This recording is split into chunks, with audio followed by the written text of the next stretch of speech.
match tonight is a singles match.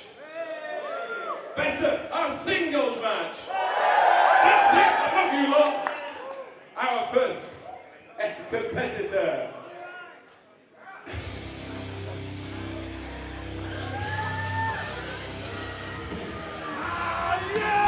Hello wrestling fans, welcome back to Atomic Pro Wrestling. It's Show 5, Nuclear Winter, it's our final show of the year. I'm Lucy Simons, honoured to be behind the commentary stress once again, joined by Mr. Chris Brooker. Hello Chris. Lucy Simons with an S. It is cold outside, but it's hot in here. It's never less than thermonuclear in the bunker at Atomic Pro Wrestling. And you know, if you want to find the heat, you don't have to look that far behind Rob Drake. Yeah. He is ruthless. He is Rob Drake. What a huge match we've got to kick off the show tonight. Rob Drake, of course, appeared as Ken in the Halloween show, in the Rumble. I don't think he's okay. I still don't think he's okay over that. And his opponent tonight.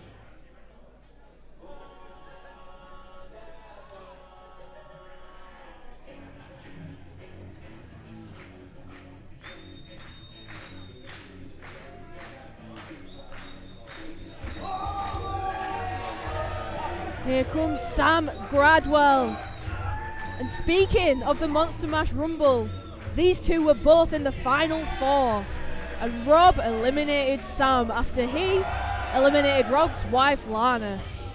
What a controversial conclusion to the Monster Mash it was, and it's safe to say that there was a great deal of animosity between these two men going into that match, and there's even more animosity coming out of it on the trail.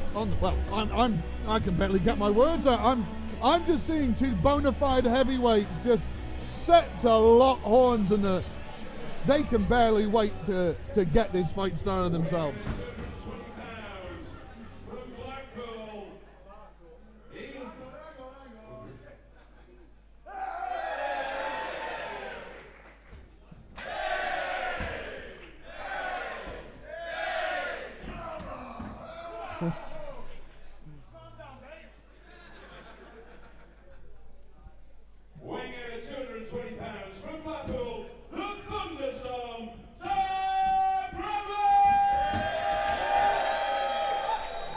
Cold outside, but it's not so cold that we won't have a thunderstorm.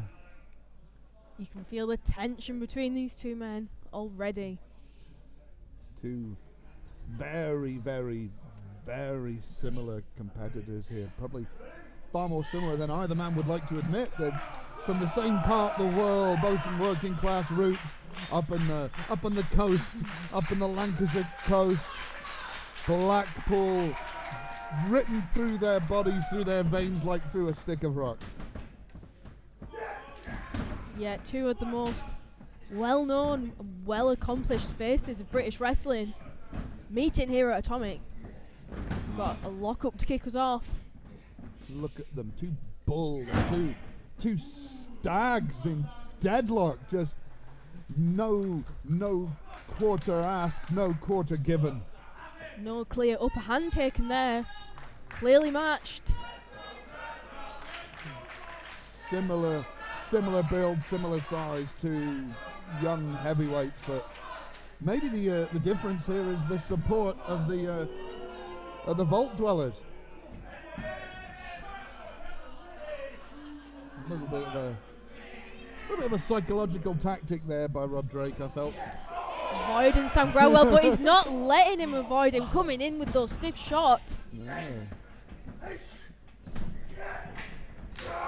Oh, they meet in the middle.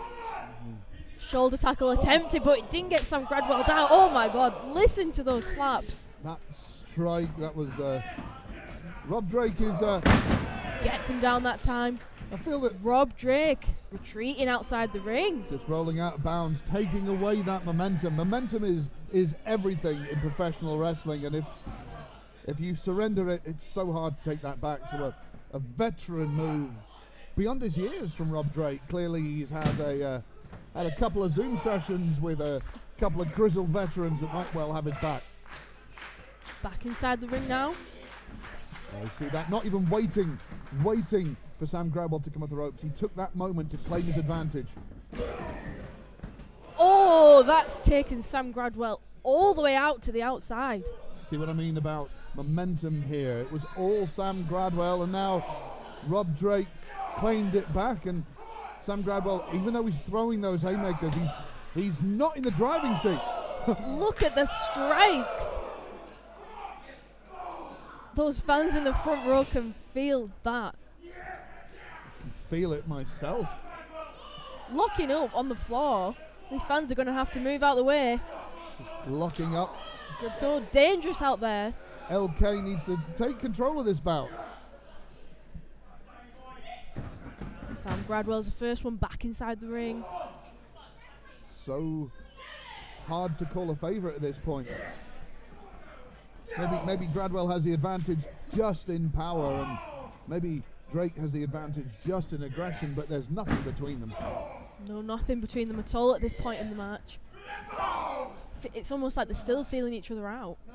This portion of the match is strategic, but it also feels like two men with comfortably strong egos just saying to the other, anything you can do, I can do better, and there's nothing you can give me, I can't give it back to you harder.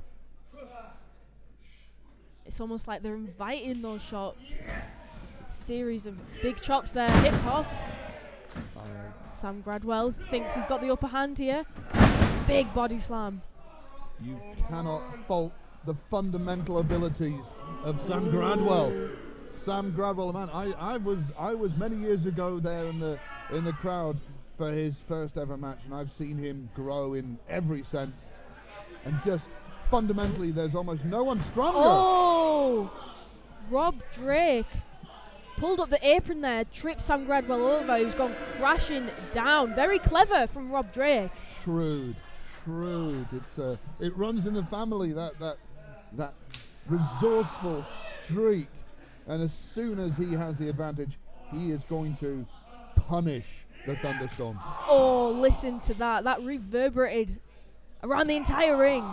Feel the rhythm of the bout changing, Lucy Simons. The fact that previously when they're exchanging blows, there was a back and forth, but now these shots are unanswered. But no, Gradwell back up to his feet. Gradwell will not take this lying down. Maybe I was wrong. Curse of the commentator, he's dishing the same offense straight back to Rob Drake. Unanswered shot. Every one of those blows feels like a billy club across your chest. And in this, and it's not warm in this building. No, I can confirm. Not warm. It is not warm in this working brewery. Every strike hurts a little more. You know, you ever had someone flick your ear in the cold? You want to end their life. Imagine that pain with every strike, every shot. It's hard to warm up as well in such cold conditions. Oh, massive lariat. Just followed through the resourcefulness of Rob Drake there. You see, once again, he took advantage of Sam Gradwell catching his throat and neck on the ropes and threw everything he had behind that clothesline. Both men on their knees. Oh, but look at Rob Drake get Sam Gradwell down. Just shots to the top of the skull. The advantage in this match at this point will go to whomever can land the most unanswered strikes, who can land the most unanswered offense. And right now, Rob Drake is in the driver's seat. Another massive shot. You have to think about it in terms of where they're from. They're both from the streets of Blackpool. They both grew up there. It's as much about ego. You see, they're daring each other. It's about who owns the streets and about who owns the brew house, who owns the vault today. Both men looking to make an impact in Atomic. And they're taking it out on each other. Making an impact on each other. And also you look at the build of Sam Gradwell. Even hitting him has to hurt. It's like punching a wall. An angry wall that'll hit you back. Look at Rob Drake. Trying to urge Sam Gradwell up. Is Sam Gradwell trying to get Rob Drake to punch himself out? But a rope-a-dope. He's got the ear.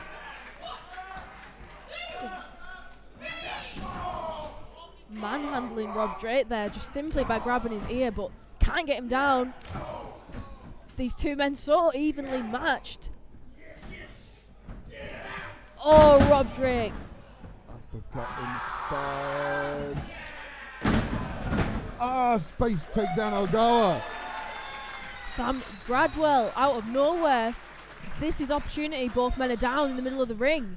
I said it would be whoever landed the most unanswered offense at this point. It looks like Rob Drake has no answer for that huge, colossal STO, but neither can Gradwell capitalize on this. Oh, but look at the kick there. He's not even got back to his feet, but Sam Gradwell's still trying to get one up on Rob Drake.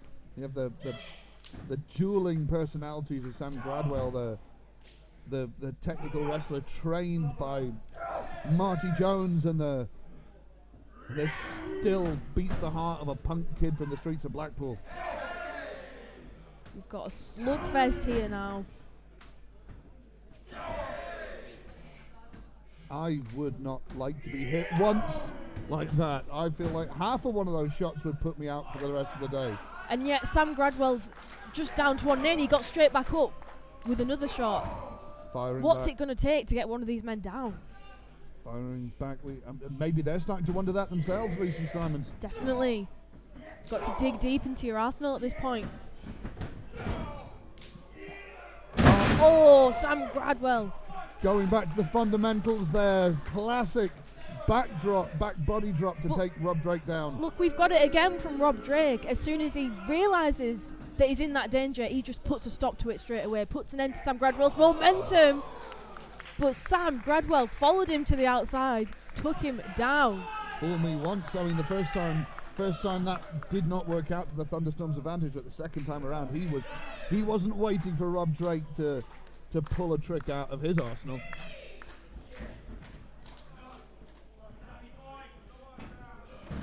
Sam Gradwell shoves Rob Drake back in the ring, lining him up. Oh, massive elbow right in front of us. Right next to us, and a chancery suplex there. Cover. Oh. I have to say, I think that's the first cover of this whole match. It's that conflict when you look in Sam Gradwell's eyes between the technical expertise, the science of wrestling, and that need to just prove that he is the alpha. Could this be Heads it? up to the second rope. What Sam Gradwell got in mind? Oh! Rob Drake saw it coming. It's a family affair there. I hope Sam Gradwell remembered to grit his teeth. Falcon, arrow. Shoulders are down. Oh, Sam Gradwell out at 2. I was convinced that would be the unanswered offense we were talking about. I thought that you see the way that Rob Drake put all his body weight into driving Sam Gradwell down to the mat.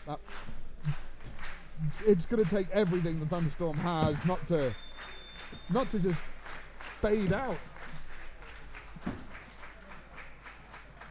Rob Drake sees an opening now. Looked like he was going for a spear. Sam Gradwell dodges. Gets him up. Drives him down. Oh, but Sam hurt his knee. He's not going for the cover fast enough. Shoulders are down now. No. It's a heartbeat away. Victory and defeat are a heartbeat apart, and that was that one delay, that one freak instant, because as you can see, that heavily braced left knee. Sam Gradwell, looks like it's bothering him. veteran of knee surgery, but just caught Rob Drake with the knee straight to the face. a shout out to his mentor there. Huge knee trembler. Looking to. Oh, but Rob Drake cleverly targeting that knee on the ropes, and he hits the spear. Shoulders down, leg is hooked. Oh, Sam Gradwell out at 2.5. Now his shoulder up, fast as lightning. I think Rob Drake may have thought that was his moment. He thought you could see the frustration edge in his face. Huge moment of unanswered offense, but not enough to put the Thunderstorm down. Sam Gradwell answers the call. You see these two men are both as much about Oh, the bedlam twist. shoulders down, leg is hooked, and that's the end of the match. Rob Drake picks up the victory. In convincing fashion as well. What a hard-hitting matchup.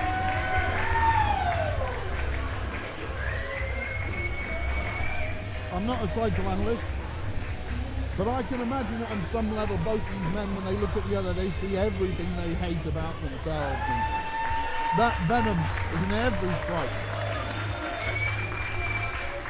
And all it came down to, we talked about an answered offense. It took that bedlam, the twist of bedlam to claim it tonight for Drake, but on any other night, Sam Gradwell could have been the man. Who wants a three-way tag match? Well, that's what we're going to give you. 3 tag teams all fighting against each other. And our first team is...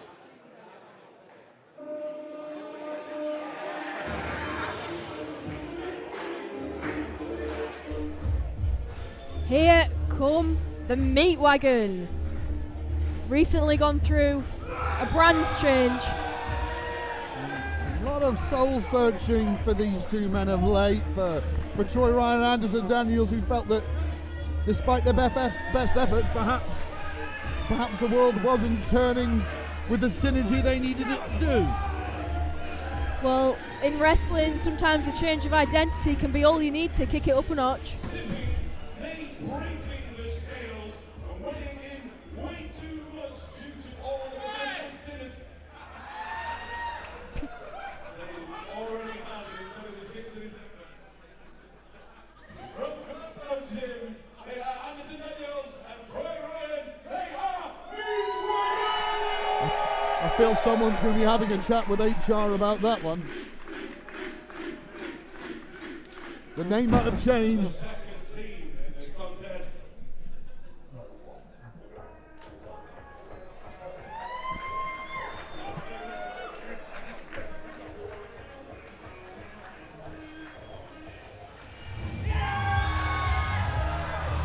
Here come Act 2. Jack Knudsen, Benjamin Harland, arguably the two most punchable faces in British wrestling. Yeah, that's certainly arguable. Let's say that. Yes, I mean, I feel that you're a decent human being, Lucy. I mean, I feel that you felt the need to admonish me.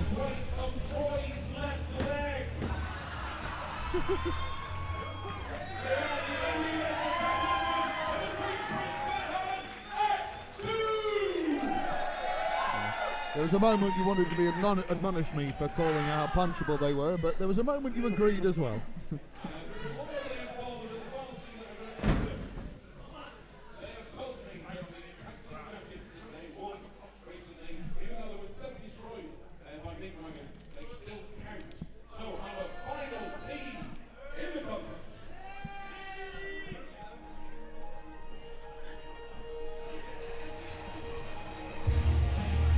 Well, here come the undefeated team made to last. Leon Gray and Ryan Thorne.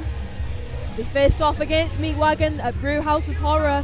The golden tag jackets might have got ripped to absolute shreds, but they still came out on top thanks to some perfume to the eyes of Anderson Daniels. Yeah. And of course, they also hold a victory over Act 2 as well as the models and quintessential. So they've racked up lots of wins here in Atomic, but not without the underhanded tactics, and that's why both of these teams are desperate to get their hands on them. Well, they certainly smelt like victory last time.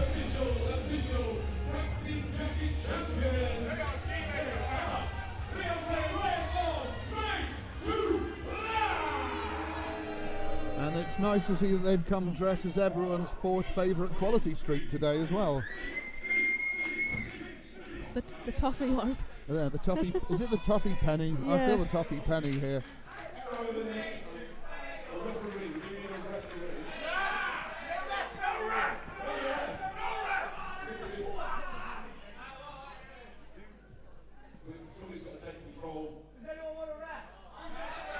I'm needed here. I'm needed here. Lucy, we can't have you in there. You'd physically dominate and that is focus. So true. You're too intimidating. I know.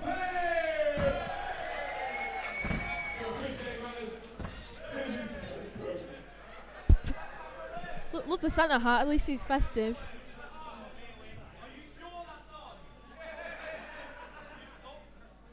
I'm very puzzled. What is possibly to be puzzled about? It's a referee wearing a mask, wearing a GoPro, wearing a Santa hat.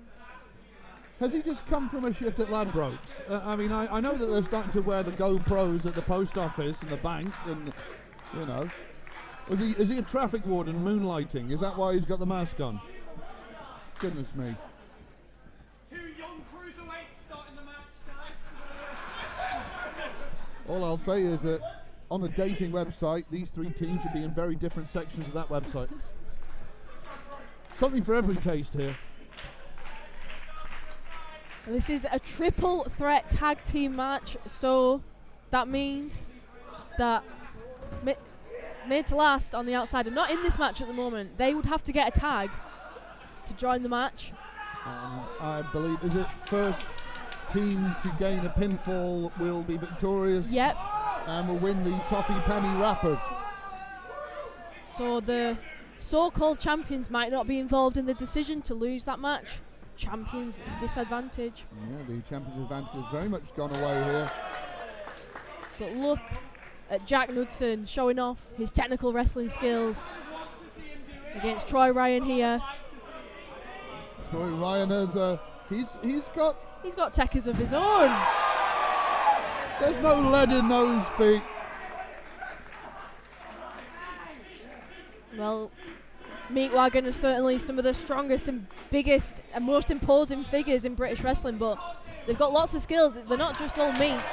No, they're not a one-trick pony, these two. When the Meat Wagon gets rolling, they can roll in all kinds of directions, but I think this is a...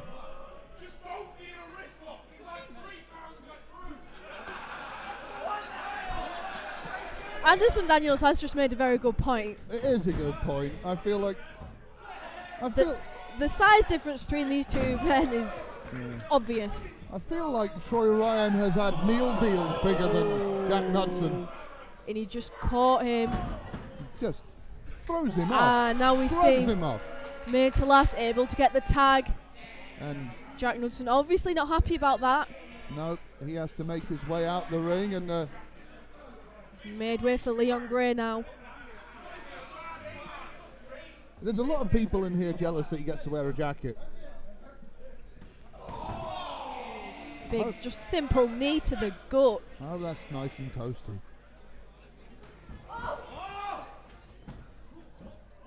Whoa, look at the strength of Leon Gray. Wow. Well, that was not what we expected at all, but don't sell made to last short. It certainly is a Christmas miracle. Oh, look at Troy Ryan able to escape. Looks like Leon Gray showboated for too long, and look at the... Did we mention the power play, the power game of Meat Wagon? Oh. Multitask offense there by Troy Ryan. Here comes Anderson Daniels. Oh. Imagine knowing you've got both of them running at you, one after the other. Big splashes followed by the clothesline. It's sometimes the shortest destination, the journey that between A and B is the best one, and anytime you've got the power of made to last, you've always got the path of least resistance just by plowing through your opponent. Here comes Benji. No. There's a lot of people here. There's It's fine. It's so fine. many people in this match. So many bodies. And here comes Benjamin Harlan. You were in many ways correct. Your intuition is... I just knew that was about to happen. Benjamin Harlan, the sweet prince. Coming in really fast. Cunning. Speedy. Sends Anderson Daniels for a ride. Big step up in Seguri. physics on the side of Benjamin Harlan. With that long frame, he can throw huge kicks. His head scissors will take you down. Dodges. Bit of mutual respect, I think, Anderson Daniels has for Benjamin Harlan. Oh, here comes Ryan Thorne on the blind tag. You've got to be clever in this type of match. Got to grasp the opportunities when you can. And he thought he had an opening there, but it turns out that the pantry was bare as far as the meat wagon was concerned. Oh, don't touch the hair.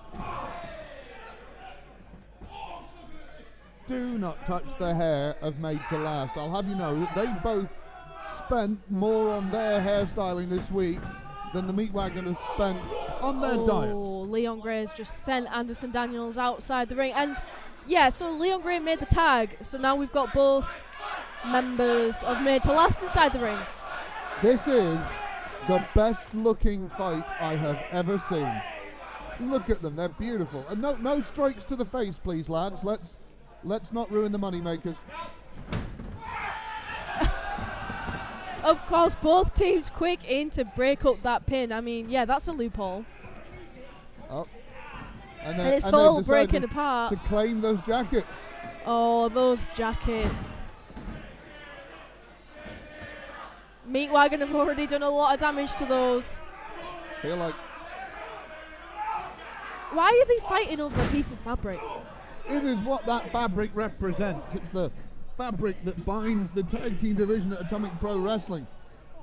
Even though those are not recognized tag team champions. All wrestlers on the outside now. Look at Jack Knudsen go. But he's just been caught by Ryan. What incredible strength. Oh, but he pushed him into Anderson Daniels. He's going again. Going for it again. Huge suicide dive. And the momentum is the key. The unexpected impact. Meat Wagon are down. And then Benjamin Harlan, he grabs hold. It's Ryan Thorne in the middle of the ring. Who meets him with that back elbow. No nonsense offense. Just plant your elbow in the jaw of another man and he's going to go down. Made to Last with the double team. Oh, but their shins have just clashed in the middle. Ooh, that's going to sting. That's going to leave a knot, isn't it? Jack Knudsen. Both members of Act 2. Oh, wishbone. Well, it's the season. Isolated. Holding him wide open for the strike. And what do we have in mind now? Oh, smooth. Look at these two working in tandem, shoulders down. And what's more, Jack Knudsen's smart enough the moment he'd hit his offense to take himself out the equation. There was no reason to delay that count, to take this referee attention away. Three very experienced tag teams. I feel I need to check that ref's qualifications. I don't know why. That clothesline is just sent Jack Knudsen inside out. This is one of the advantages that a more powerful duo will have, because as clever, as wily, as cunning and resourceful as Act 2 can be, all it takes is one solid strike from a larger man and all of that momentum is gone. Massive elbow drop. Cover now by Leon Gray. No. Kick out. But look at Leon Gray's not letting Jack Knudsen get back to his feet. Targeting his arm. Oh, look at him bending that back. Unnatural angle. Tell how much pain Jack Knudsen's in. Gets the tag to Ryan Thorne.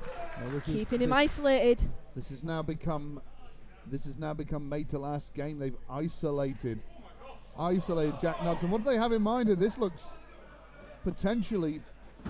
Oh, that double DDT. Hung up on the ropes. Extra impact. Elevated. Shoulders are down. Oh, Anderson Daniels was in to break that up, but... well, I think Benjamin Harlan had more faith in his partner. There's that partner's bond. He knows when his... when Jack Knudsen has more fight in him, but clearly clearly Anderson Daniels wasn't as aware. Yeah. Is that referee on witness relocation? Made to last, able to dish out that illegal offense when the ref was distracted. Oh, Jack Knudsen with the boot, and he's trying to take on both members of Made to Last. Just overconfident. Oh, through the legs, can he get the tag? No. He almost went to the wrong corner there. Well, there's at this point, is there a wrong corner when you need to get out that ring? But there's definitely a right one. Here comes Benjamin Helen coming in really fast. Leaving elbow prints all over Made to Last. Taking both members down.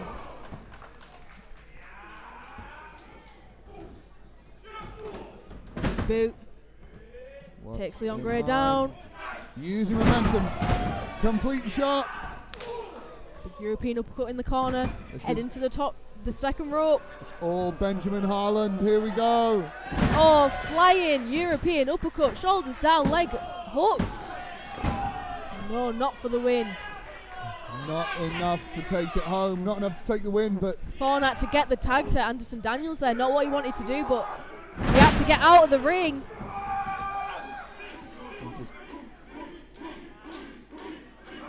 wound up momentum. What's he looking for? He looks like he's hungry for a suplex. Oh, Benjamin Howland reversal.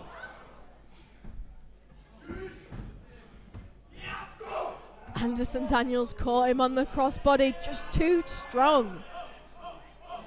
Looks like he might get to feast on that suplex after all. What incredible strength. He just almost on his fingertips, just maneuvers, manhandles him into position, and He makes it look easy. down he goes. Goes for the cover now. No. Synergy.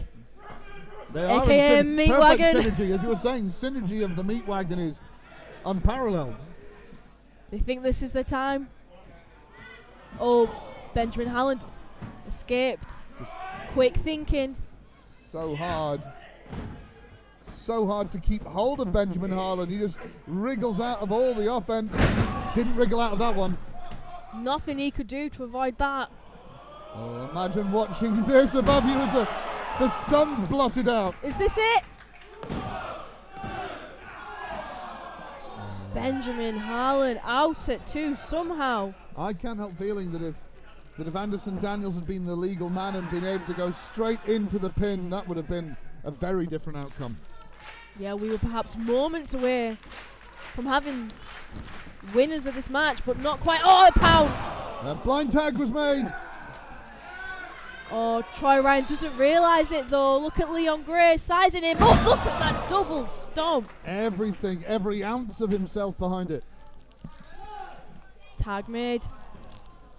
Oh, this Made probably to last. won't be pretty for Troy Ryan.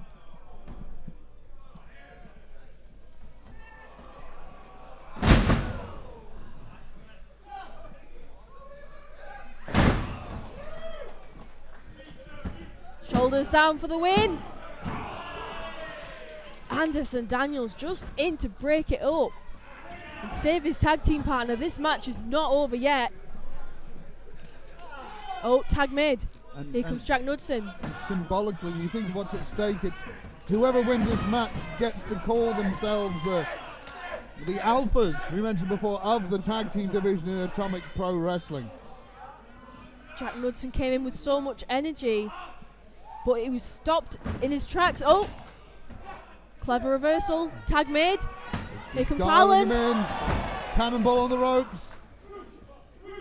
There's that double team offense. Look at that. That has to be Dick, it. Tripper, cover, shoulders down. Oh, Anderson Daniels was just too strong. Where the power advantage makes the difference. I can't help feeling if it was the other way around, Jack Knudsen might not have been able to move Anderson Daniels with quite such ease. I thought that was definitely the end of the match just now. And this is now who can get the advantage and hold on to it, who can maintain that overlap, who can... They're looking for it. They're looking to tenderize Benjamin Harland. Going for the synergizer.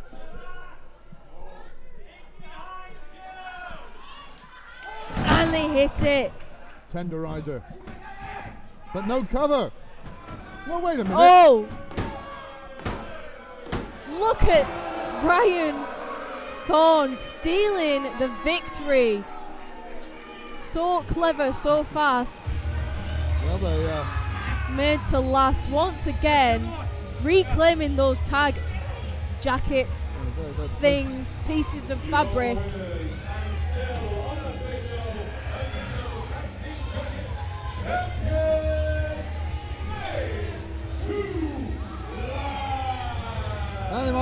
They might be shreds of material now, but those jackets, they symbolize dominance. They symbolize victory by any means when it's made to last. And also, I should point out very cleverly, they're not putting them on now, so they will definitely feel the benefit of them when they leave the building tonight. You sound just like my grandmother. That was Meat Wagon's match for the taking. But once again, made to last, standing tall. I'm assuming your grandmother is devilishly charismatic. Yeah, she is.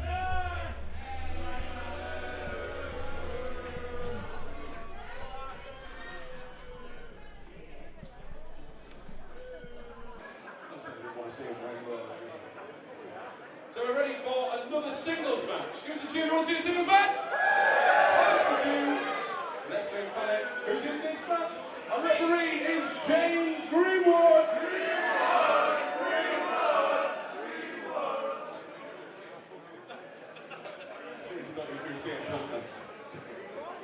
Our first wrestler in this singles match.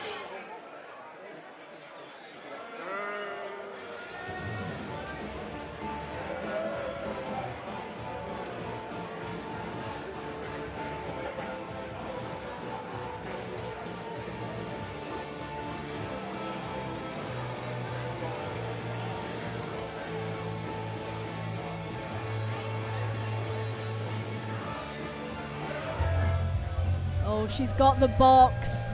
Alexxis Falcon. I don't want to go anywhere near that thing. I don't want to know what's inside it. I don't want to I can feel the bad vibes coming from it already. Yeah, that's someone said that when the gods gave Pandora the box and put all the evils of the world inside it and said, don't you open that box. I get the feeling that when Alexxis Falcon was handed this box, they didn't even get their words out before she snapped it open. And I think she had a bit of evil of her own to add. She is the best in the whole since Dean Winters. She is the Wicked Witch of Brick-Rest. She is the Iron Queen, Alexxis Falcon. Falcon was successful against Leah Raven back at Brewhouse of Horror, but she feigned an injury to get one up on Leah, and she fooled everyone in here. And then she cut off a lock of Leah's hair, which is in this box that's right in front of me right now. That's she's clearly very dangerous. There's a new wrinkle. A new wrinkle to the game of Alexxis Falcon, whose in-ring has always been almost flawless, but now to add that psychological edge. But here comes Lily Winter in her Atomic debut. This is someone that's made a name for herself all around the region in rings up and down the country against all kinds of opponents. If you don't know who Lily Winter is, you will very soon.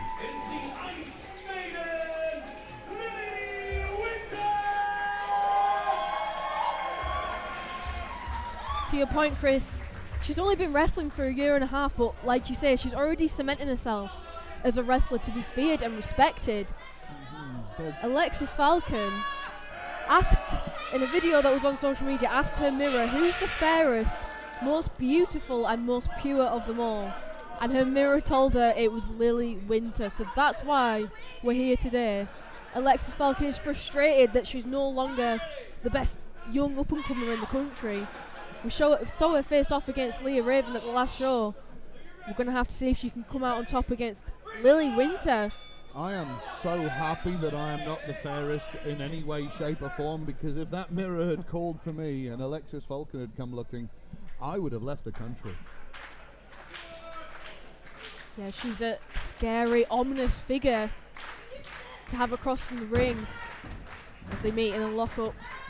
Just the eyes are the windows to the soul, Lucy Summons, and you look in the eyes of Alexxis Falcon and there is anger, there's indignation. Pure evil, I think, but I hope she didn't hear me say that. The speed of Alexxis Falcon. Oh, Lily Winter blocks. These two so fast. Oh, the shoulder tackle. Lily Winter gets Alexxis Falcon down, who has to retreat. And it belying her relative inexperience in Lily Winter, the fact that she managed to keep an eye on the momentum of so many moving parts in a swift exchange like that, to be able to hit a dominant shoulder block.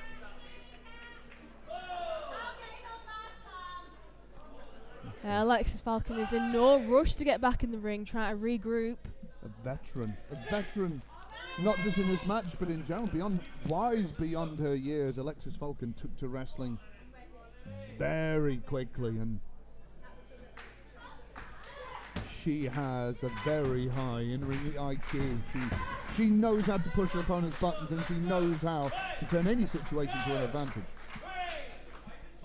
Well, that veteran instinct kicking in there, using the referee's 5 count. Oh, Lily Winter, shove of her own. Not intimidated at all, just, if anything's been fired up. Big. Oh, reversal. But Lily Winter catches her. Oh, follows it up. Basement drop kick, cover now. No. Alexxis Falcon out at 1. There's a possible that Alexxis Falcon, the veteran here, has somewhat underestimated the Ice Maiden, and maybe even in this moment. But look at Lily Winter follows Alexxis Falcon, quick with the offense, bouncing her head off the turnbuckle. Just not intimidated in the slightest, not giving Alexxis Falcon any opportunity to create space or to steal that momentum away. Staying right on top of her. Again, third corner. Lily Winter feeling the support of the fans. Oh, but Alexxis Falcon blocked that one. Oh, never mind. Tour of the ring, checking the integrity of every corner. Now Lily Winter in control. Can she turn this advantage into a victory? Lily Winter coming in fast. Oh, double knees right in the turnbuckle. Shoulders down. Alexxis Falcon out at 2. Well, I feel like Alexxis Falcon again, as we saw with Rob Drake, has decided to play the veteran card. Halt that momentum, because I'm fairly certain Alexxis Falcon couldn't have taken many more of those blows, many more of that offense in succession from the Ice Maiden, and still been in the match. Yeah, Alexxis Falcon, she knew that she was in a lot of danger, and that's why she's taking this moment to regroup. But she's getting distracted by the fans, giving Lily Winter that opportunity to come in. Oh, but sweeps her leg, sends her down to the mat. And just like that, Alexxis Falcon swept this match in her direction. And she is incensed. She is indignant when she speaks to the... Oh, just talking on that leg. Yeah. Shoulders are down. When Alexxis Falcon, when the Wicked Witch addresses the mirror, she sees disrespect. She sees disrespect everywhere, and it's only amplified when the opponent in the ring won't sort of let her have her way. Lizzie Winter dodges there, coming in fast. No, Alexxis Falcon out the way. Looks like Lizzie Winter's hit her knee there. The veteran instinct there. I feel like you could argue for days was that opportunism or was that cunning? But Alexxis Falcon, you could say. Beautiful fisherman suplex, shoulders down. She let Lizzie Winter take herself down there. Lizzie Winter, knowing maybe that the less experienced wrestler would go back to offense that she'd already attempted. And now look at Alexxis Falcon targeting the leg. Veteran instincts again. We say it again in this match. It's the experience of Falcon. She knows to target any vulnerability that she can. And just that maneuver, just having your knee jarred and wrenched against your control. One of the greatest gifts in the ring with Alexxis Falcon is paradoxically her cruelty. Yeah, we're seeing that right now as she's got her knee wrapped around the rope, utilising the ref's count as much as she can to cause as much damage as possible, and you can just see how much pain Lizzie Winter is in now. And now look at her, the wicked witch knows that she's in control. She's got that time to rub her success in the face of those that she would consider to be her haters at ringside. Massive suplex into the turnbuckle. Just extra damage. Now she goes for the cover. Lizzie Winter out at 2, but clearly in a lot of pain. Just wrapping those knee ligaments, the back, the rear of the knee around the cable, which isn't going to give much back. Couple that with the impact of your head and shoulders into the mat in the corner, and now look at Falcon. There's the using the again. ring post. Now that is pure steel. Just the torque, leaning back, and then injury to injury.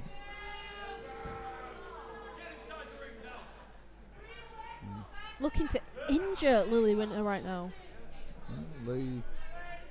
Alexxis Falcon is not one to share the spotlight, not one to share the world that she considers to be hers. Shoulders down. Not for the win. But each time Lizzie Winter has to kick out, it's more energy that she's using up. More pain through that knee, and the resonates. It's only when you hurt one part of your body you realize how interconnected everything is, how much harder everything else becomes. Like, even this effort to fight back must be devastating. Valiant effort. Lizzie Winter coming in now. Oh, shoves Alexxis Falcon down. Improvised strike and then a clothesline. Doing what she has to do. Backbreaker. Oh, was that a wise idea?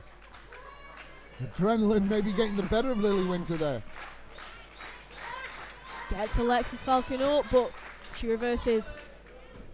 Oh, tries to meet her there with a big strike. Full Nelson trying to take her down. Frostbite. Cover. This could be the end of the match. Oh, Alexxis Falcon out at 2. Frostbite. You can see the challenge in executing that maneuver, trying to trip Alexxis Falcon, which meant putting more weight on that left leg, and not. It took longer than she would have liked to execute the maneuver, which is most effective when it's out of nowhere. Lizzie Winter back up to her feet, wants to capitalise on this opening. Falcon spotted that. Oh, German. Using that momentum. Cover. Lizzie Winter out at 2. No. Alexxis Falcon is.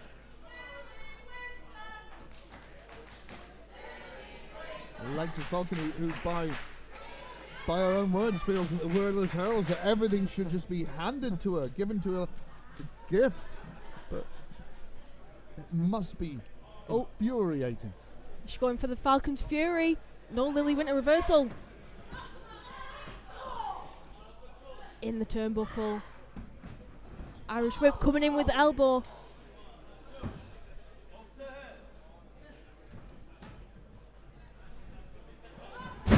Oh, massive powerbomb.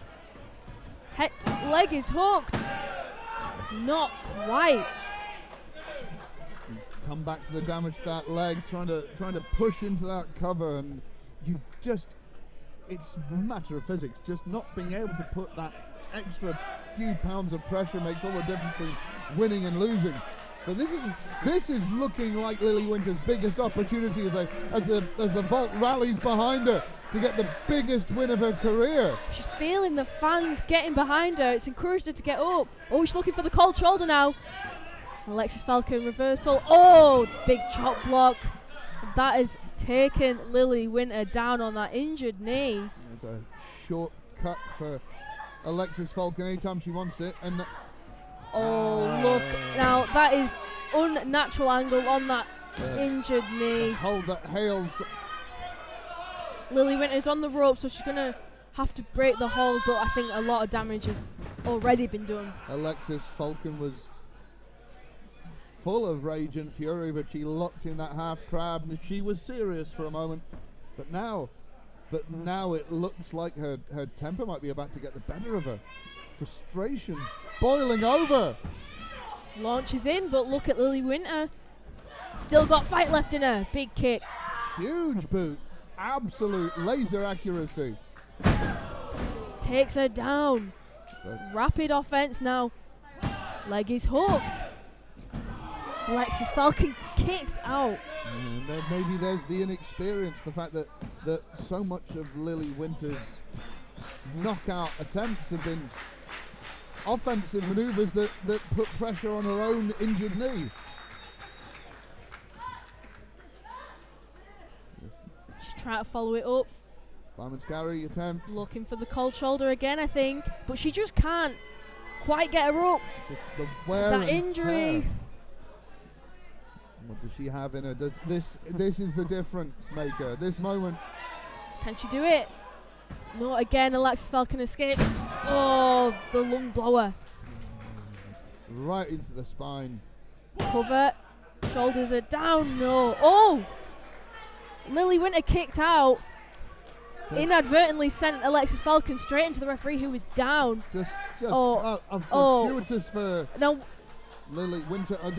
Alexxis Falcon's got that box. What's she going to do with that? Oh. No. No, that's...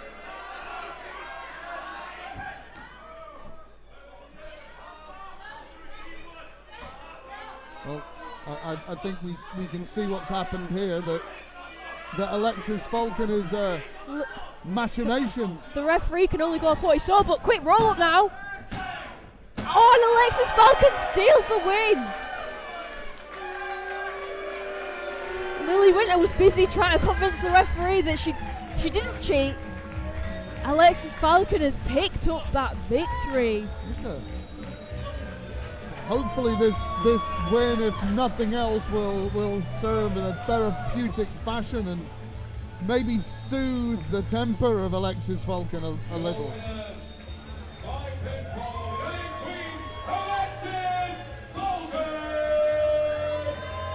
Lily Winter is not happy. Can you blame her though? Going on the attack. Lily Winter says this is not over yet.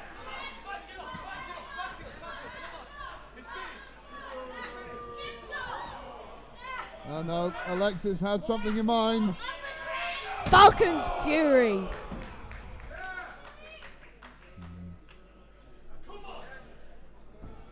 Now this is what does she have in that box? What's in the box? I don't want to see a repeat of last time. Oh. It was a lock of Leah Raven's hair. She's looking to take another souvenir from her opponent. Well, Alexxis Falcon, I mean, she's always struck me as someone who likes scrapbooking. She clearly loves a hobby. Oh! No, you don't put your hands on an official. That is likely to have some heavy repercussions. And oh no, this is oh no, it's a thing. This is a... Not again. Just look. at Oh, that's even creepier. adding insult to injury. Just a trophy of some description? Because we assumed that this was some way of sending a message to Leah Raven, but Alexxis clearly. Falcon picked up another memento.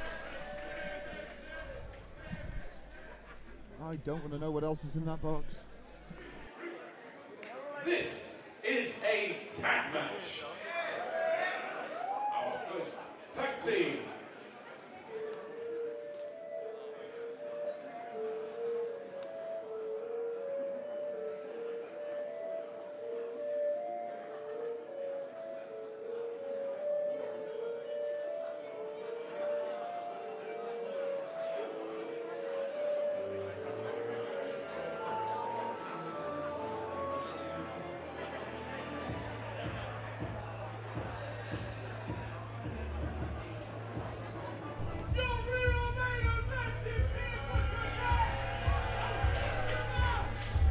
Newest team in Atomic, Sam Bailey and Helen Charlotte Campbell coming down to the ring. These two are very familiar with one another. They go back years and years and years. First, hashtag B-Ball from the City of Champions, Sam Bailey. And from Oberman, Helen Charlotte Campbell, H.C.C. There is so much experience in that team, just going back years, mainstays of pro wrestling, and as they call it, the City of Champions in Manchester. And facing them,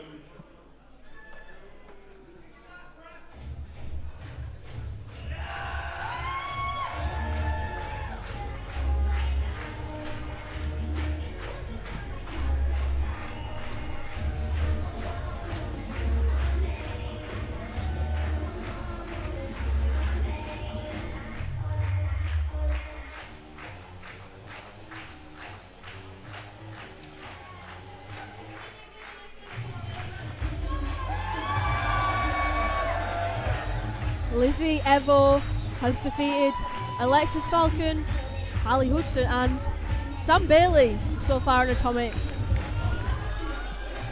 Just one of the premier performers in the professional wrestling business. Just, if you ask her, she's in a league of her own, and I'll say there's very few others in that league with her.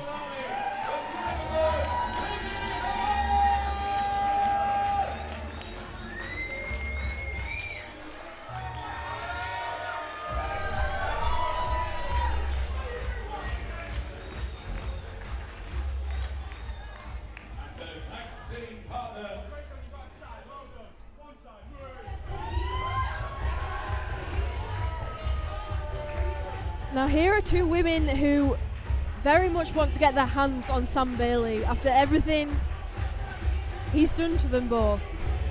And I can't wait to see them teaming up. Hometown heroes, a pair of local legends who, you know, it's like the ambitious crossover. It's like the Avengers team up. These are the Scouse Marvels, if you will. Every single person in the vault has been itching to see these two join forces, and now they get their wish.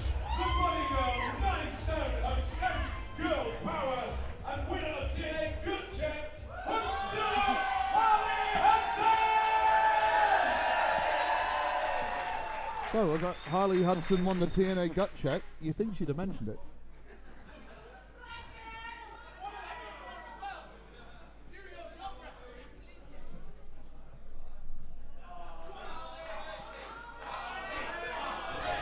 Let's not forget, Sam Bailey at first underestimated Harley Hudson and was defeated by her.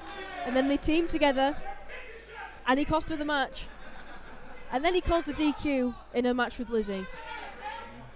The bad blood between these two goes back a long way. What is it? What is it with Harley Hudson that pushes so many of Sam Bailey's buttons? Why is he so incensed by Hudzilla? And yet, he's not too keen to start the fight as he tags in Helen Charlotte Campbell. The fact that Bailey had to go and get himself back up. The fact that he couldn't find anyone in the Atomic roster who was willing to come and be part of his team and alliance with him. Hence, Helen Charlotte Campbell having her debut, and it's Shoulders down. Hudson drop toe hold, takes Helen Charlotte Campbell down. And I think with the support of the vault behind her, Harley Hudson is absolutely on fire. And she tags in Lizzy Evo, who's just as keen to get in this match. Now, Helen is a fierce, violent, driven individual, and it's very good strategy of Lizzy Evo and Harley Hudson to make these quick tags to negate that strength advantage. Look how well these two are working together. They sent Sam Bailey packing at the last show. See, Sam's not shy to get his opinion out there, even when he's on the outside. Tag made. Sam Bailey in the match. That tag has been made by the other team as well. Oh, look at these two. And you can tell they've been waiting for so long to do this. Big leg drop, shoulders down. And Sam Bailey kicks out, but Harley Hudson's quick back on the offense. Yeah, Bailey's been a thorn in the side of these two wrestlers for a long time, so it's gotta feel satisfying for them both to be able to just Shoulders down. take turns basically punching you in the mouth. Lizzy Evo out for revenge after Sam Bailey attacked her after their match. And then Harley Hudson came out dressed in that pink shark outfit. We had a lot of fun during the Rumble. There was a shark. There was two sharks, in fact. Oh, Lizzy Evo picking up some speed. Does Lizzy Evo smell blood in the water now? Cover. Yeah.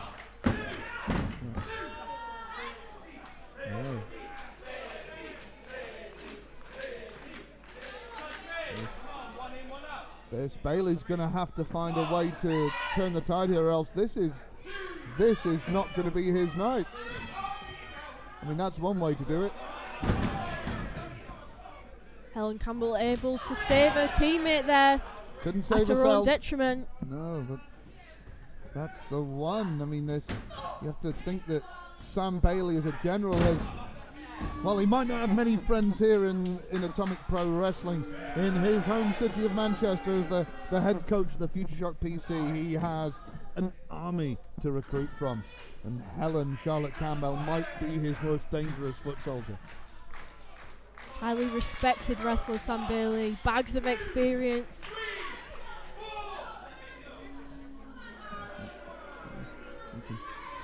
Taunting Lizzy Evo. See the change in demeanour when he feels he's in control. And the referee got his back turned, can't do anything about this. Harley Hudson tied up on the ropes. And if Sam Bailey had a superpower, it might be the ability to push someone else's buttons. And he knows that Lizzy Evo has a temper, and that temper's it's a feature. It's not a bug. It's taken to a lot of victories, but if he can exploit that, he can take his time. He and Helen Charlotte Campbell just to punish Harley Hudson. To put it quite simply, Sam Bailey is annoying. That is true. Objectively true. Shoulders down. Kick out at two. See Helen Charlotte Campbell in the ring, his veteran experience and confidence now that she's comfortable in her own skin makes her even more effective. Oh, look at that. Powerbomb. Oh, very innovative. Almost a side suplex into a Blue Thunder bomb. It's just every time you see Sam Bailey, he's got a new trick up his sleeve. You can't predict what he's going to do next. He's got so much skill. But Harley Hudson's got their fans behind her. I think that does give this team a bit of an edge. These fans are loud. Oh, yeah. And there's so many of them, all packed in here. Picking up speed now. Harley Hudson. And the houses. What's that? Is that a rear naked choke? With the body scissors. Got that locked in. Sam Bailey's fading. He's not going to be able to tap. He's going to pass out. Only one more sleeper till Christmas. Oh, but he backs up into the corner. That means that Helen can get the tag. Just every time Helen Charlotte Campbell rears back and throws her elbow, it's like a... Shoulders are down. It's like a crime in progress. It's ferocious.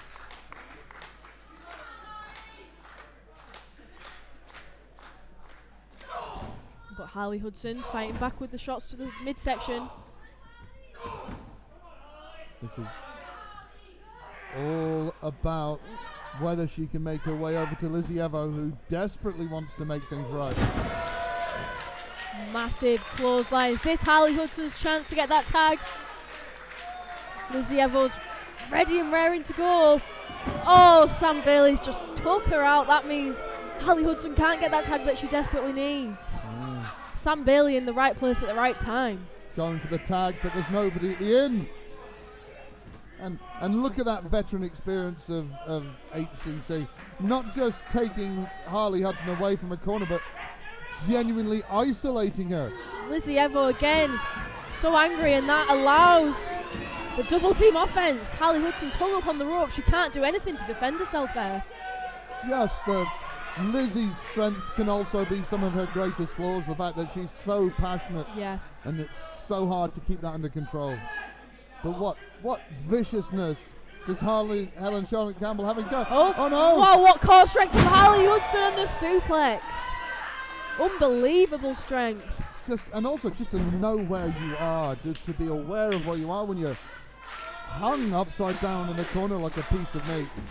Shoulders are down, no. Hudson going for the tag. She's inches away and she gets it. Here comes Lizzy Evo and Sam Bailey. She's got Bailey's been poking the bear, but now he's got a tiger by the tail in Lizzy Evo. Insecurity, she's feeling it.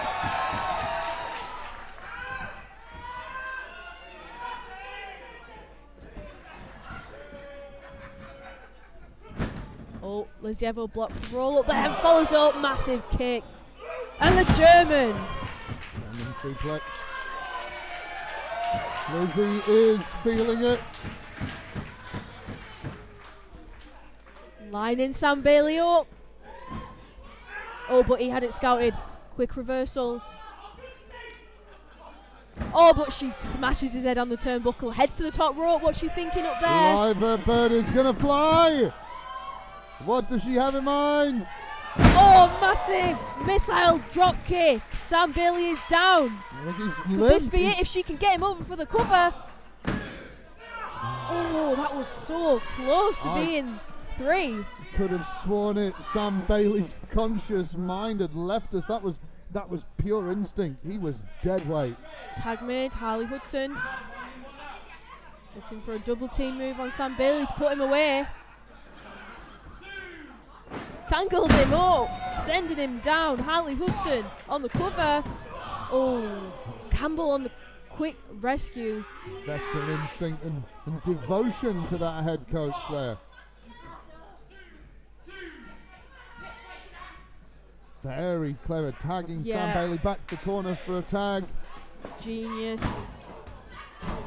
But she's met with those stiff fists from Harley Hudson. Oh, big knees to the gut. Oh, look at these suplexes. Taking Hudson down. Pin. Lizzy Evo has to break it up. Have you ever seen a fisherman suplex executed so perfectly? Pun intended.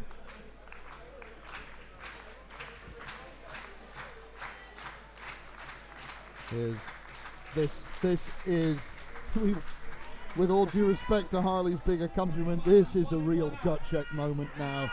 Who has that extra fight in them? Who has that extra fire inside them? All wrestlers now meeting inside the ring, taking it in turns to take the shots.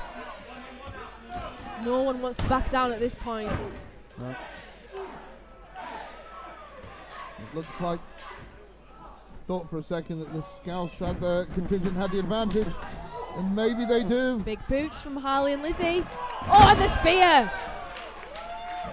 Bailey is oh, but out. Charlotte Campbell followed it up. And Lizzie, it may have taken her last of her gas tank to make that impact.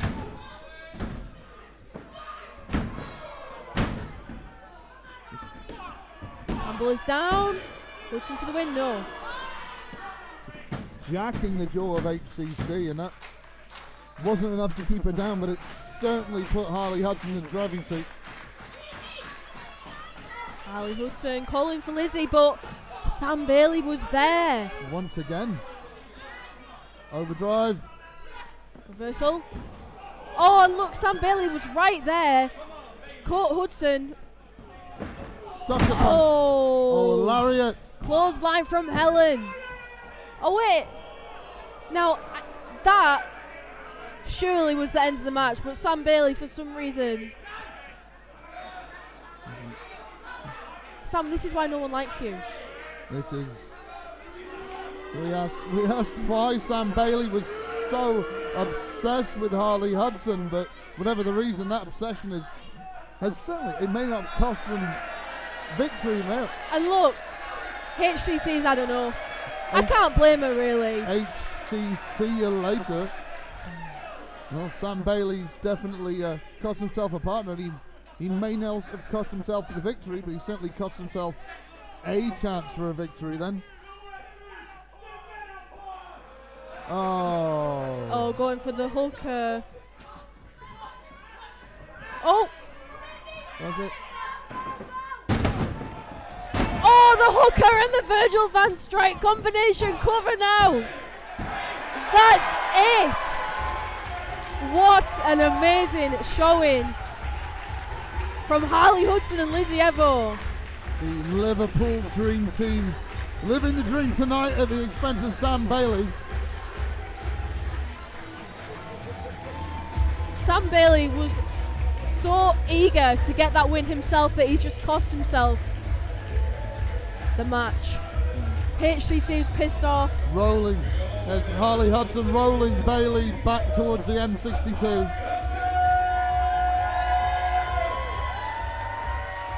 Brilliant match. And Sam Bailey's obsession with this duo, has it been beaten out of him, or is this still just the beginning? But tonight absolutely belongs to Lizzy Evo and Harley Hudson.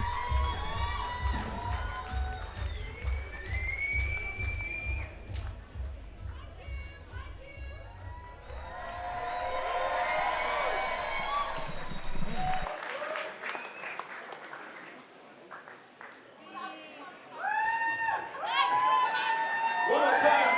Give it up for Lizzie and Harley.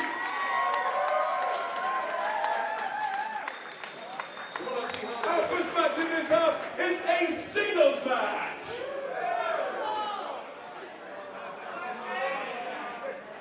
Our referee for this match is LK.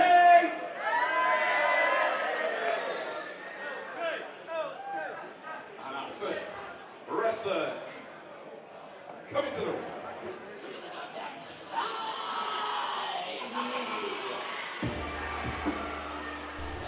Welcome back, wrestling fans, to the second half of the show. We've had some incredible matches and we're really getting started. He is the comedian.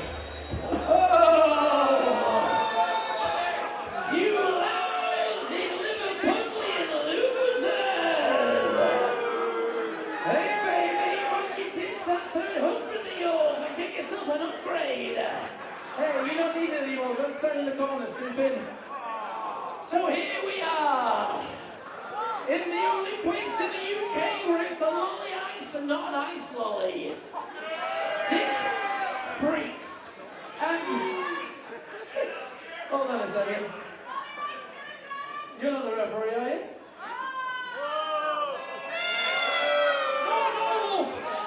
No, I know you've listened.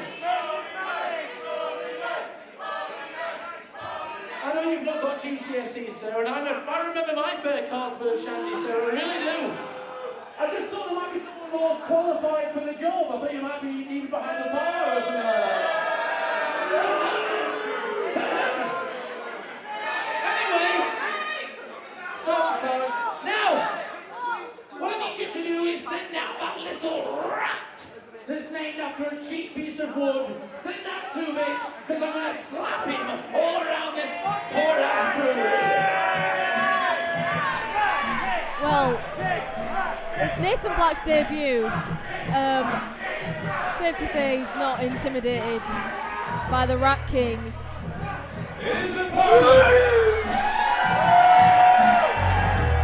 The unlikely hero, the people's choice here in the vault. The Rat King has come to make sure that he doesn't lose his grip on his throne.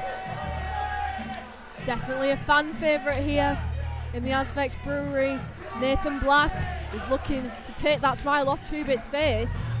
Well, whenever we've seen 2-Bit in the ring here at the vault,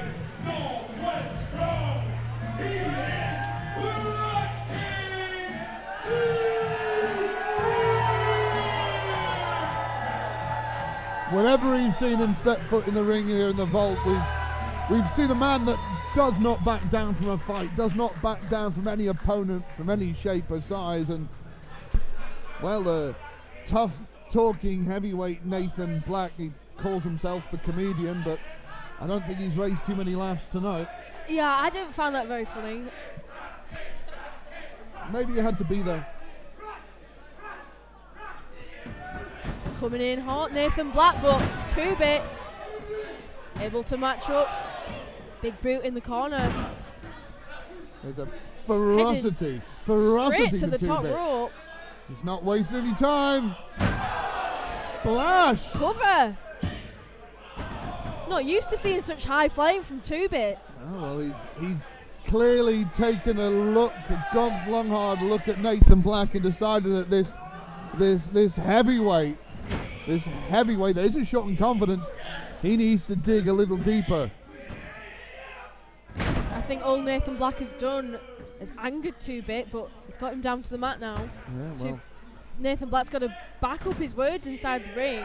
well, this is the tale of a heavyweight and a cruiserweight, because Nathan Black, as soon as he gets physical control of 2-Bit, he can lift him up and overpower him, but 2-Bit Shoulders are down. 2-Bit has to use his speed, his technique, and that ferocity. Nathan Black was manhandling him just then. And again. But look at 2-Bit, he's still got hold of the wrist. That's they call him the Rat King, because once he has his teeth on you, he will not let go. Nathan Black hard hitting, powerful cover now. There's that. Look at 2-Bit, bridges out, so impressive. Look at 2-Bit, he just looks incensed. Just scythes Nathan Black's arm out the way, goes to the second rope. Whatever he was looking for, I'm not sure he got it. Nathan Black caught him and sends him flying to the outside. Well, there's nothing subtle about the comedian's one-liners, and there's nothing subtle about his offense. He just bundled 2-Bit to the full luggage out of a Ryanair flight. Well, speaking of flights, Nathan Black has wrestled around the world. He's got experience. He's got the skill, but this is the first time we've seen him in Atomic. Sheffield, they build them different in Sheffield, and clearly confidence is not an issue for the comedian. But 2-Bit, he's got a 3-1 loss record here in Atomic. He's got that momentum on his side, but Look at Nathan Black not letting 2-Bit get up inside the ring, and my God, he just threw him so hard in that turnbuckle right in front of us. Impact. A good big man will often beat a good smaller man because controversial statement. Well, often the size advantage, if the skills are even, the size will make a difference because when you Shoulders down. When you have that weight and strength advantage like Nathan Black does over 2-Bit, even the simplest offense is devastating, and it was the velocity with which, it's physics, the velocity with which the Khmer is able to barrel 2-Bit into the corner. 2-Bit hasn't been the same. He's been on the back foot since. That is very true. Yeah, like you said, 2-Bit is at a significant size and strength disadvantage. So he's got to think around that. Think of unique advantages, but right now he is down. Oh, Nathan Black just stomps on his spine. We've not seen 2-Bit on the defensive like this before. Possible. I think you're right. Once again. Oh, that Irish whip, literally, the ring moved a couple of inches with the impact on that. Yeah, just... And Nathan Black now has just kicked 2-Bit outside of the ring. The disrespect. Well, this is all part of Nathan Black's game. Every word, everything he says. If you're too busy listening to him, if you're too busy watching his mouth, you're not going to see that right hand coming in. And a question for you, Lizzie Simons with an S. Go ahead. Is it arrogant if you can back your statements up? Well, Nathan Black isn't backing his statements up right now, though. He's just standing in the ring, watching 2-Bit. Standing tall, owning the ring, and 2-Bit is having to come to him. He's up. 2-Bit looking like he's going for a backslide. Can't quite manage it. It's that strength disadvantage again, I think. Leverage. Oh, nasty lariat. 2-Bit's shoulders are down. He powers out. It's 2-Bit is an accomplished technical wrestler and a ferocious fighter, but it's possible that his Achilles heel is a heavyweight opponent. He doesn't often find himself in competition with someone who is this much bigger and stronger. These two have never wrestled before. So perhaps 2-Bit doesn't know what to expect, but I hope Nathan Black didn't underestimate 2-Bit because we've seen him time and time again come back. Keeping it simple, keeping it basic. Look at that. It's just insulting. Stepping on his hair. Illegal offense.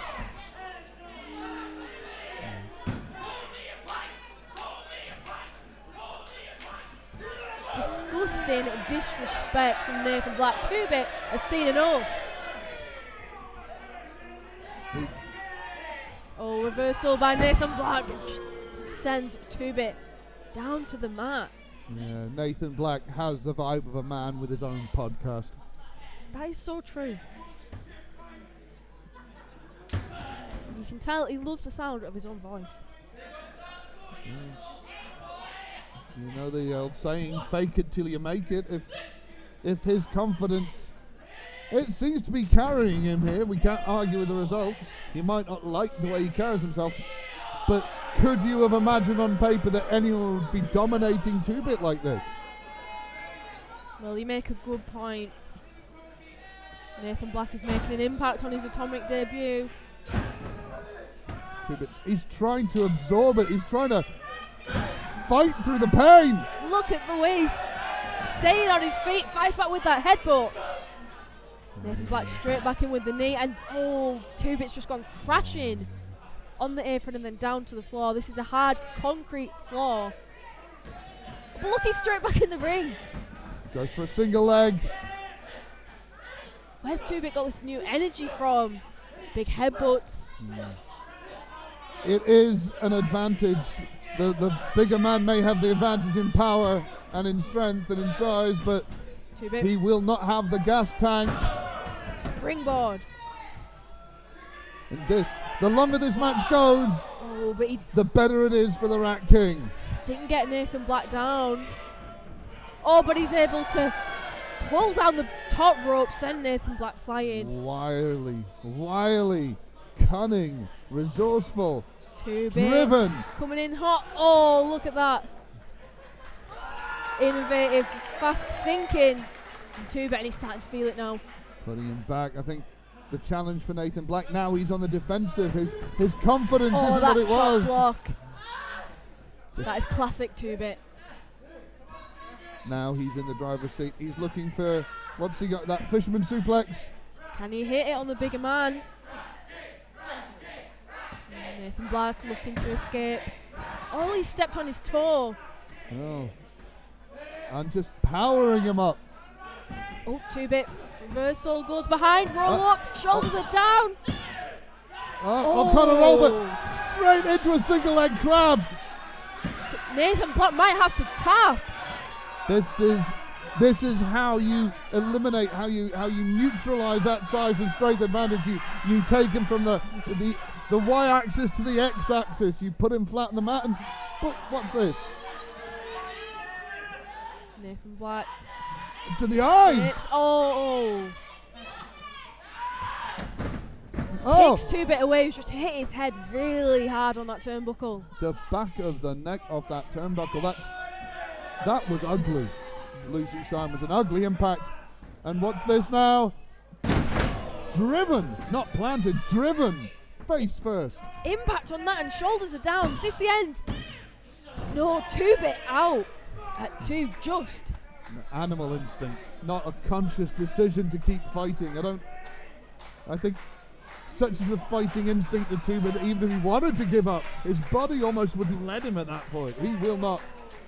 Imagine also losing to Nathan Black. Imagine him standing over you. Yeah, you said it. Pure instinct from 2-bit to kick out.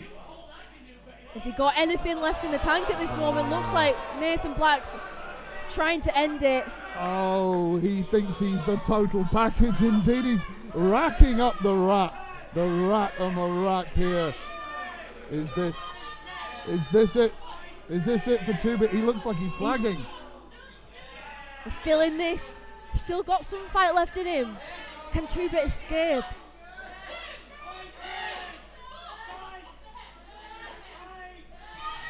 On the ropes now. Yeah. Gonna have to break that hold 2-bit somehow. And, Finds a way. Nathan Black may have overcommitted himself in that hold. It's not easy to hold any man up in a torture rack, especially this late and about. You're absolutely right. The amount of energy he's just exerted doing that, but somehow gets 2-bit up. He's fighting back with the shots to the head. In the corner now. Is he trapped? Has he got the move that pushes him away? 2-bit on the second rope. This is it. Exchanging blows. Both men up now. Dangerous predicament. Anything can happen at this point. Feel quite vulnerable. Nathan 2-bit. Black trying to power him over, but 2-bit blocks. you are so vulnerable when you don't have the center of gravity underneath you. Massive headbutt. The bigger they are, the harder they fall. 2-bit now on the top rope. This is a... Oh, he went for a frog splash, but look, Nathan Black had his knees up, had that scouted. Now he goes for the cover. 2-bit just out. Just kicked out with some authority. I think maybe 2-bit, had he not attempted and hit that splash early in the bout, he might well have executed it with greater success at that point. 2-bit blocks. The elbows to the skull.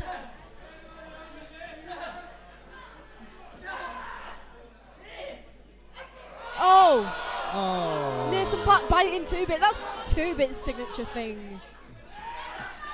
Still not nice, let's be honest. There's the backslide again. 2-bit trying to power him down. Can't quite manage it, but keeps hold of him. And there we go. There's the bite from the Rat King. Instantly going for a victory Shoulders roll. down there. Oh. used that So momentary close. confusion to go for a big pinfall attempt. And what's Two-bit right, you know, reversal. crucifix. He stacks him up for the win.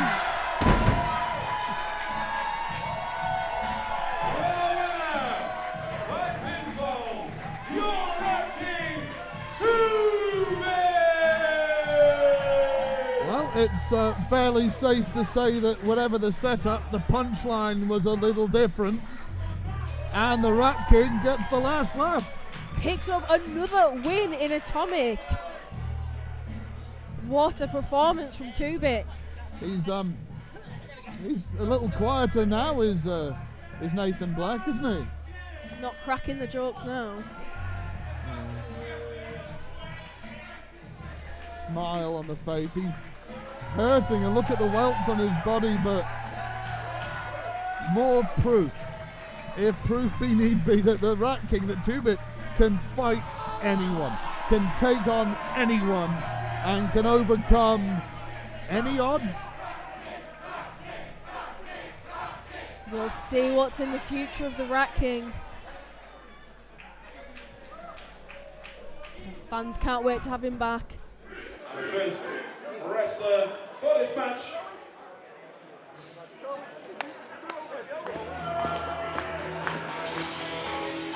So, Lucy Simons with an S.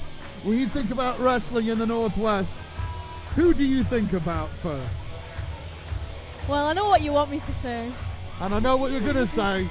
And you know who it is. It's Joey Hayes. Here he is. It is that man.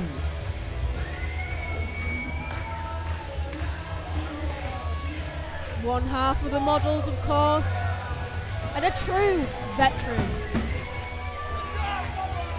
A hero, an almost unsung hero of British professional wrestling.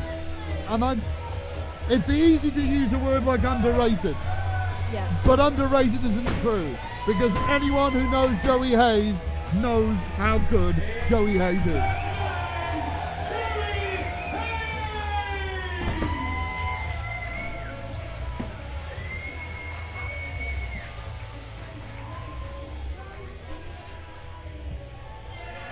Yes. Certainly got the fans behind him in his first singles match here in Atomic. But he's not got an easy ride ahead of him. No, it's an opponent who looks at Joey Hayes and wants literally everything that Joey Hayes has. And more. He wants to take what Joey Hayes is about, put it in his back pocket, and walk right over him. Declan McCarthy. Yeah, you're absolutely right. Everyone wants to be on the same level as Joey Hayes. Declan McCarthy can pick up a win tonight. It's his chance to do that. And the Hound of Ulster.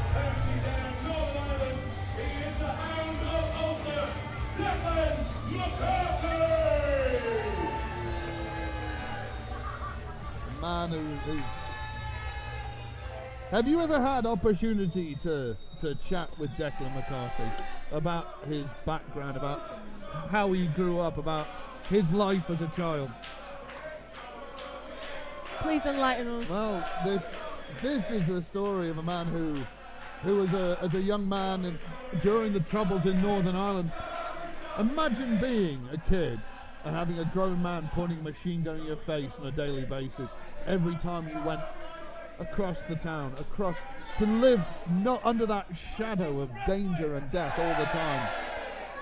That is the fire that motivates Declan McCarthy. A lot of anger. Exactly. Certainly anger. Certainly a dangerous man to be in the ring with. And he does not appreciate the fact that Joey Hayes does not appear to be taking him seriously. Yeah, Joey Hayes is just having fun with the fans right now. Yeah. I will promise you that Joey Hayes is taking him seriously. This is the first time these two men have ever met inside the ring. Yeah. So at this point, feeling each other out. Who can get the upper hand? Neither of them.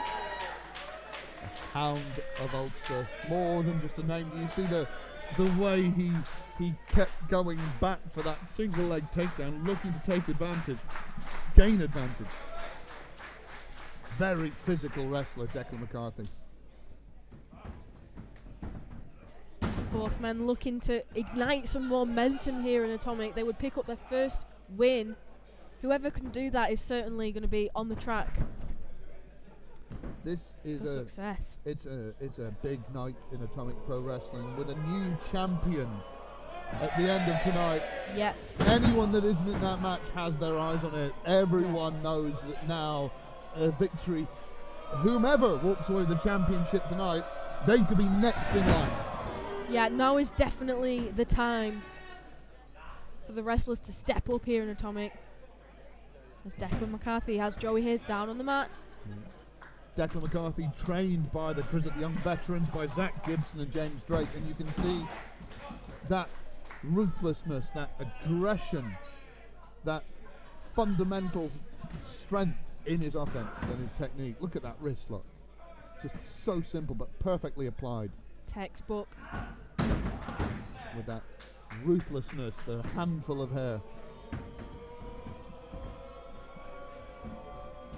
Joey Hayes, he just can't escape. Oh, he's got an idea, I'm sure. Rolls out, clever technical wrestling. It's almost, you look at the frustration on Declan McCarthy, he's just holding it together, but it's got to be almost intimidating to be in there with someone that experienced.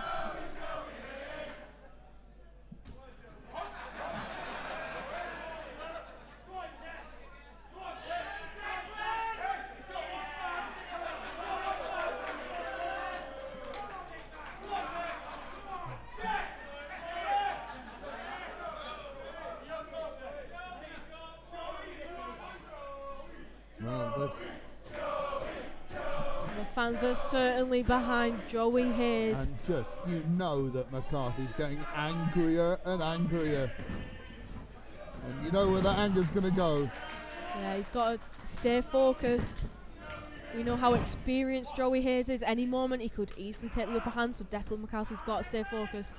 Yeah, but that, you anger a man like Declan McCarthy and you will bring something out of him that you do not want to bring out of him. Hammerlock.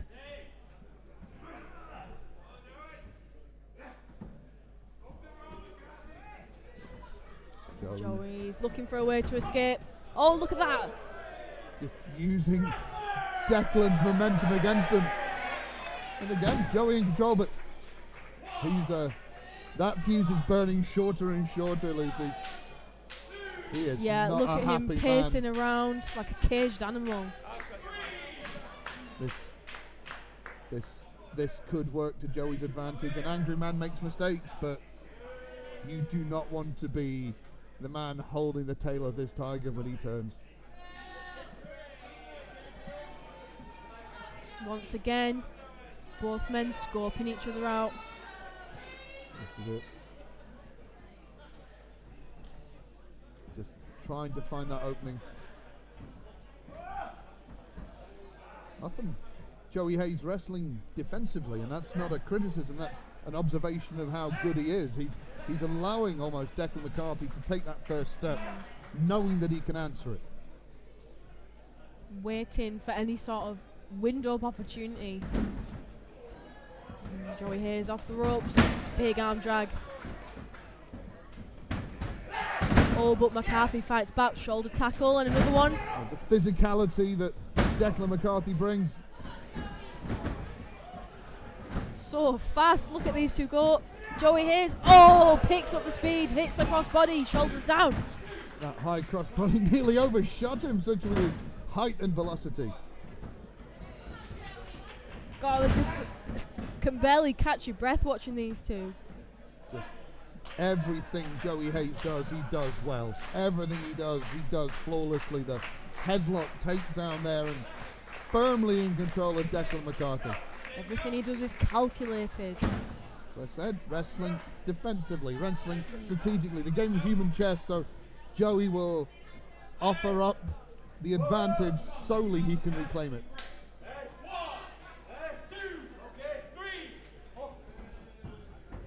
Oh, massive uppercut. We will wait.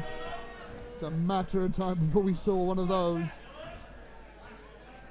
McCarthy gets Joey Hayes down to his knees and then takes a big shot to the face. And I felt there was always going to be a turning point in this bout, a turning moment where Declan McCarthy, with the Hound of Ulster, just lets the Hound loose, releases the Hound and just brutalizes his opponent. Now it's Joey Hayes who's reeling on the outside. Declan McCarthy has followed him. Clubbing blow on the apron. This is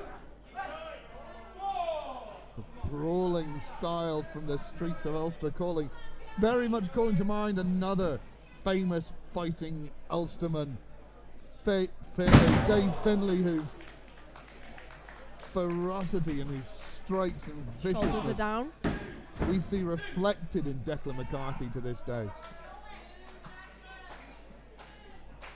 You will not see anyone throw a forearm with the fury behind it that you see from Declan McCarthy.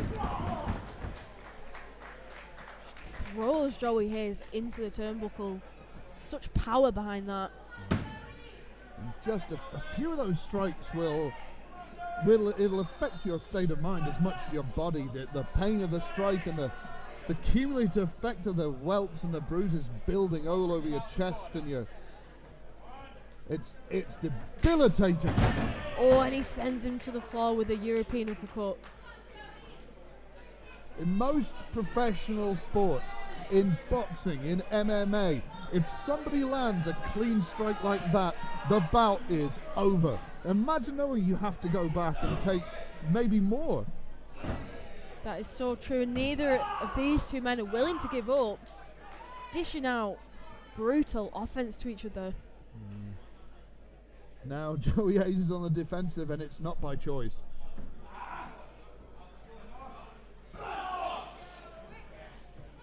Big strike to his knee when it was hung up on the ropes. Look at this approach where Declan McCarthy, the Hound of Ulster, isn't necessarily targeting one body part. He's causing as much pain as he can all around. Maybe looking to just debilitate his opponent. Joey Hayes now fighting back with the strikes. Stinger of a punch there. Oh, but look at Declan McCarthy. What amazing strength. Look, just like Finlay. Big body slam. Shoulders down. No. Joey Hayes out, but immediately McCarthy quick back on the pin. Unrelenting. Viciousness. Did you see the little extra elements of malice in that offense? The way that as soon as Joey kicked out, there was that ferocious strike to his back. The fact that he threw all his weight across his neck and his shoulders, and then just ground his forearm across his face, across the cheekbone. Yeah, and repeatedly going for the cover. I'd cry if I dropped my phone on my face at night. I can't imagine what it's like to have to absorb that kind of punishment. But still, Hayes is trying to bring the fans into this, give him the energy he needs to get to his feet. And they're inspiring him.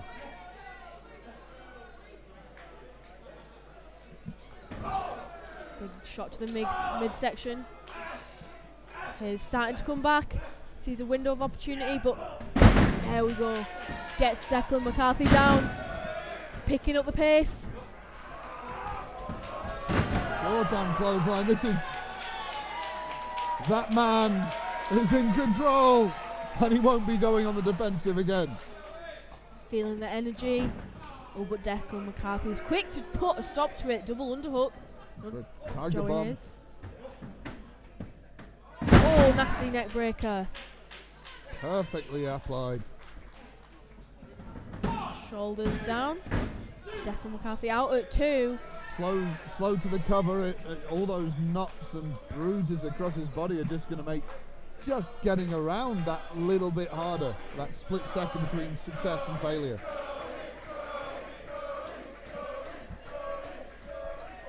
Joey Hayes thinks this is his moment, lining Declan up. Looking for the JKO. Roll up. Ooh. Nearly stole it there. McCarthy coming in with the European uppercuts. Just those forearms are the equalizer, and Joey Hayes famously recovering from a torn pectoral muscle some time ago. It's never 100%. It's got to be playing into this.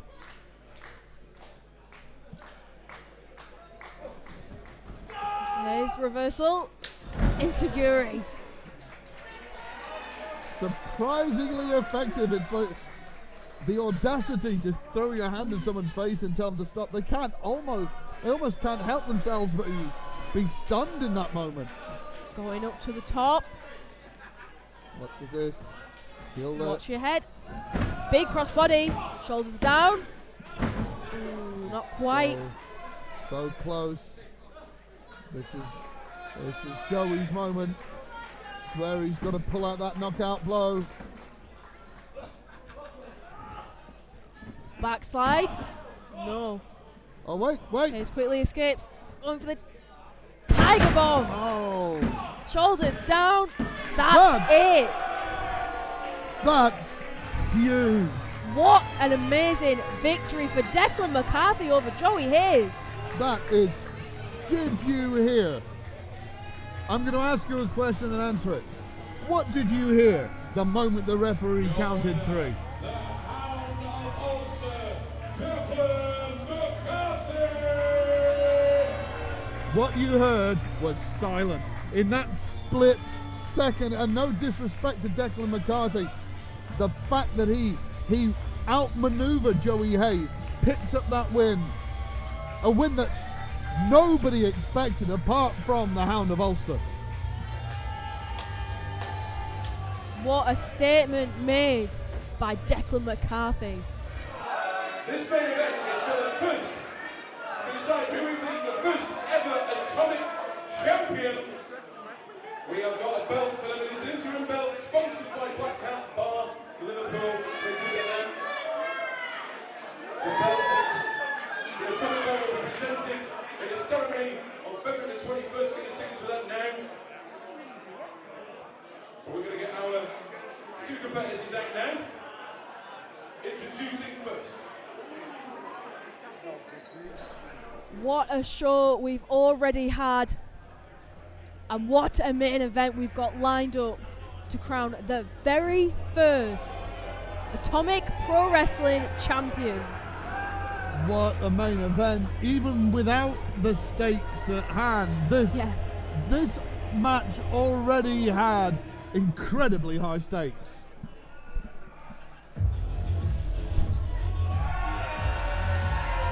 You're absolutely right.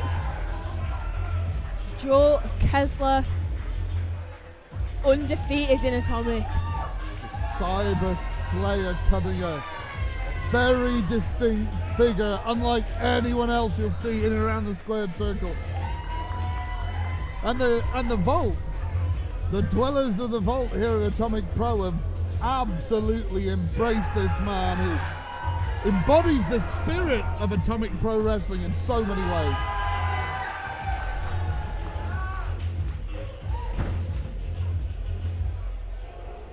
Completely agree with you. Joe Kessler brings all the energy. He explodes into the ring every time. What a huge opportunity he's got here tonight. Well, we'll see a question answered tonight. Because as Joe Kessler, as you rightly pointed out, is undefeated, not been pinned or submitted in Atomic Pro Wrestling. However, he is not the only one. You're absolutely right. Scott Oberman is also undefeated in Atomic, 4-0. Well, tonight, one of these men will win, one of these men will lose, one will become champion, and nothing else matters.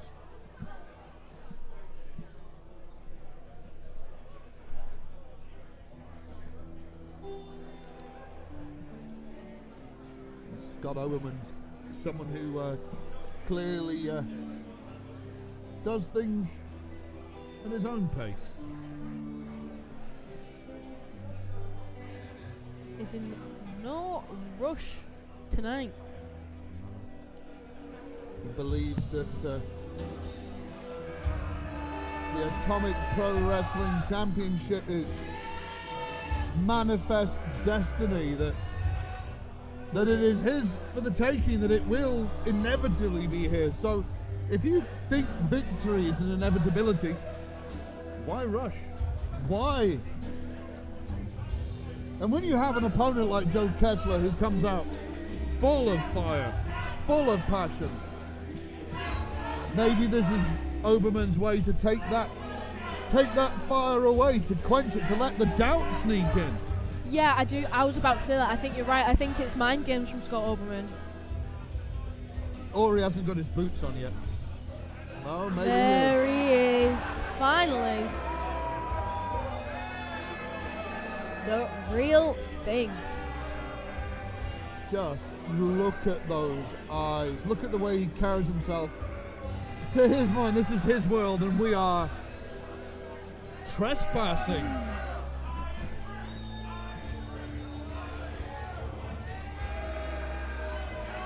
Since turning a new leaf, he's just turned things up a notch in his career. It's a real thing.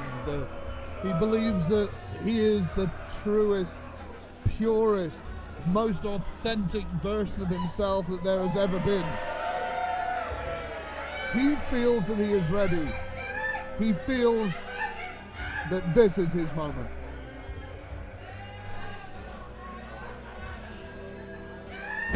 Have you ever spoken to Scott Oberman? Are you kidding? It No. is deeply unsettling. Avoid him as much as possible. I don't think I've seen him blink. Certainly an intimidating figure. But who is going to come out the first ever Atomic Pro Wrestling Champion? Scott Oberman, Joe Kessler. It's all on the line. Introducing first, stumbling to my right, hailing from Manchester, weighing in at 230 pounds, with a record of 3 wins and no losses.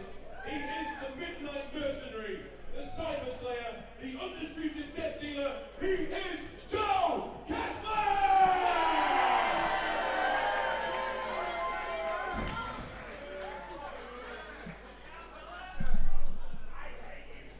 And standing to my left, hailing from Liverpool, weighing in at 190 pounds, with a record of 4 wins and no losses. He is the real thing, Scott Oberman!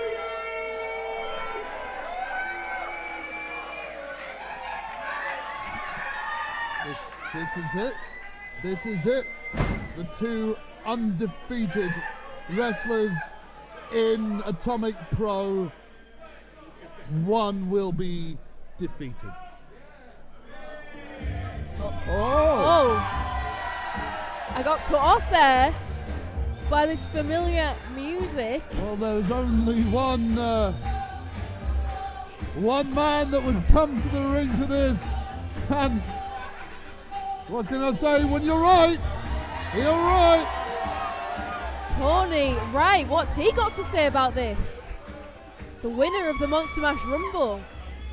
He's looking very stylish.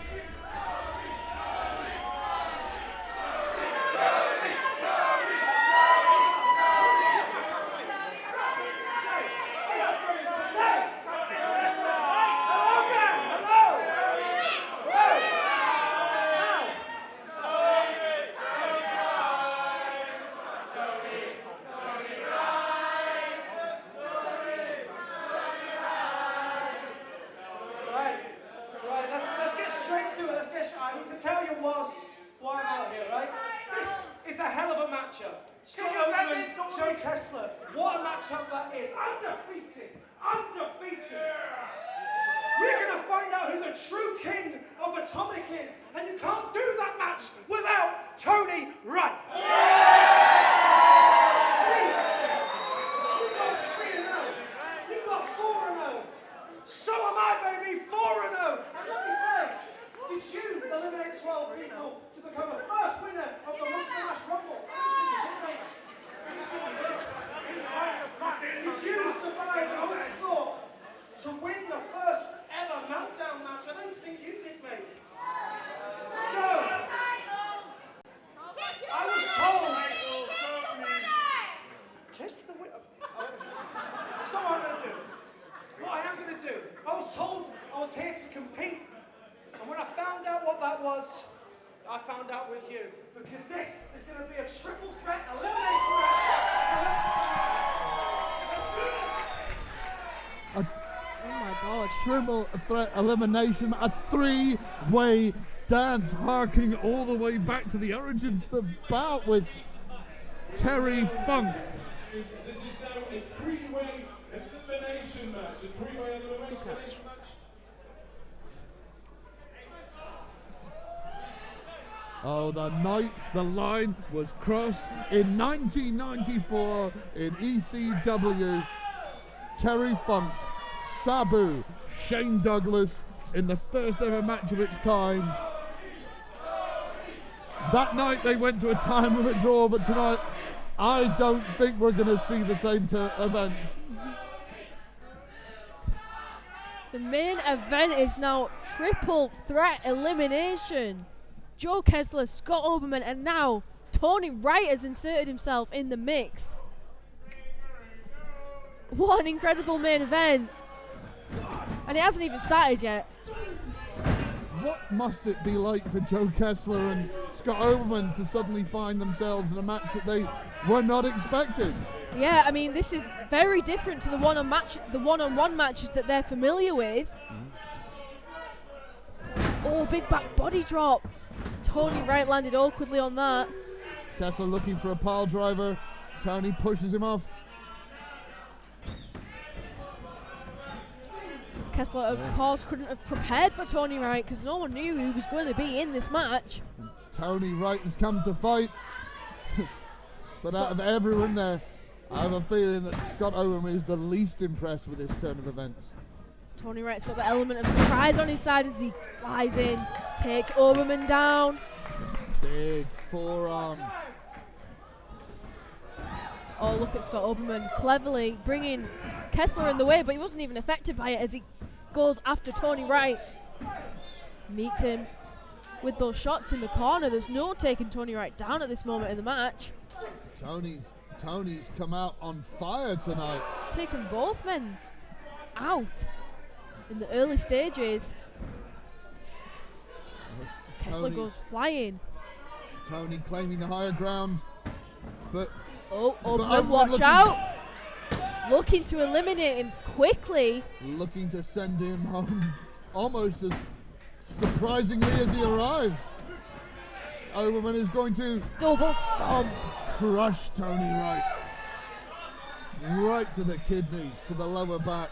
Oberman switches his focus onto Kessler now, who he just pushed into the steel ring post. As Scott Oberman, cunning, remorseless, has just calculatingly taken out his opponent in Tony Wright and then taken down Scott Oberman. This is very sound strategy. Scott Oberman said, I have to succeed in this stupid dump at the last show. He's determined to make this his territory. He's got no respect for the fans. And he wants to come out on top so desperately. Scott Oberman has been battling something of an identity crisis for a long time, and now he feels that he knows who he is, but clearly he would much rather identify as a champion. As soon as you are a champion, that is the bold typeface underlining your claims. Championships change everything in wrestling. We see it time and time again. It changes people. It's all about those titles. Look at that flying hip attack from the second rope. Just smashing straight into the real thing. It's offense like that won Tony Wright the Monster Mash Rumble, but Joe Kessler just came exploding into the ring with that double clothesline, taking both men out. Oh, that was so loud. This is the nature of the three-way dance that Scott Oberman and Tony Wright were so preoccupied with one another, as they should be, that they forgot about the Midnight Marauder. This juggernaut. Triple threat matches, you never know who's around the corner. Shoulders down. You've always got to have eyes in the back of your head. Sixth sense. In a wrestling match, we talked about this with Joey Hayes and Declan McCarthy. You can be on the offensive and defensive, but here you almost always have to be on the defensive. Shoulders are down. Tony Wright not eliminated yet. So that the dynamics of this match are different because it's elimination rather than one fall. No, we will. Two of these men now will be defeated tonight, and the torque on that cross body almost going through Scott Oberman. Car crash in the middle of the ring. But like you said, the winner of this match has to outlast two other opponents, defeat them both.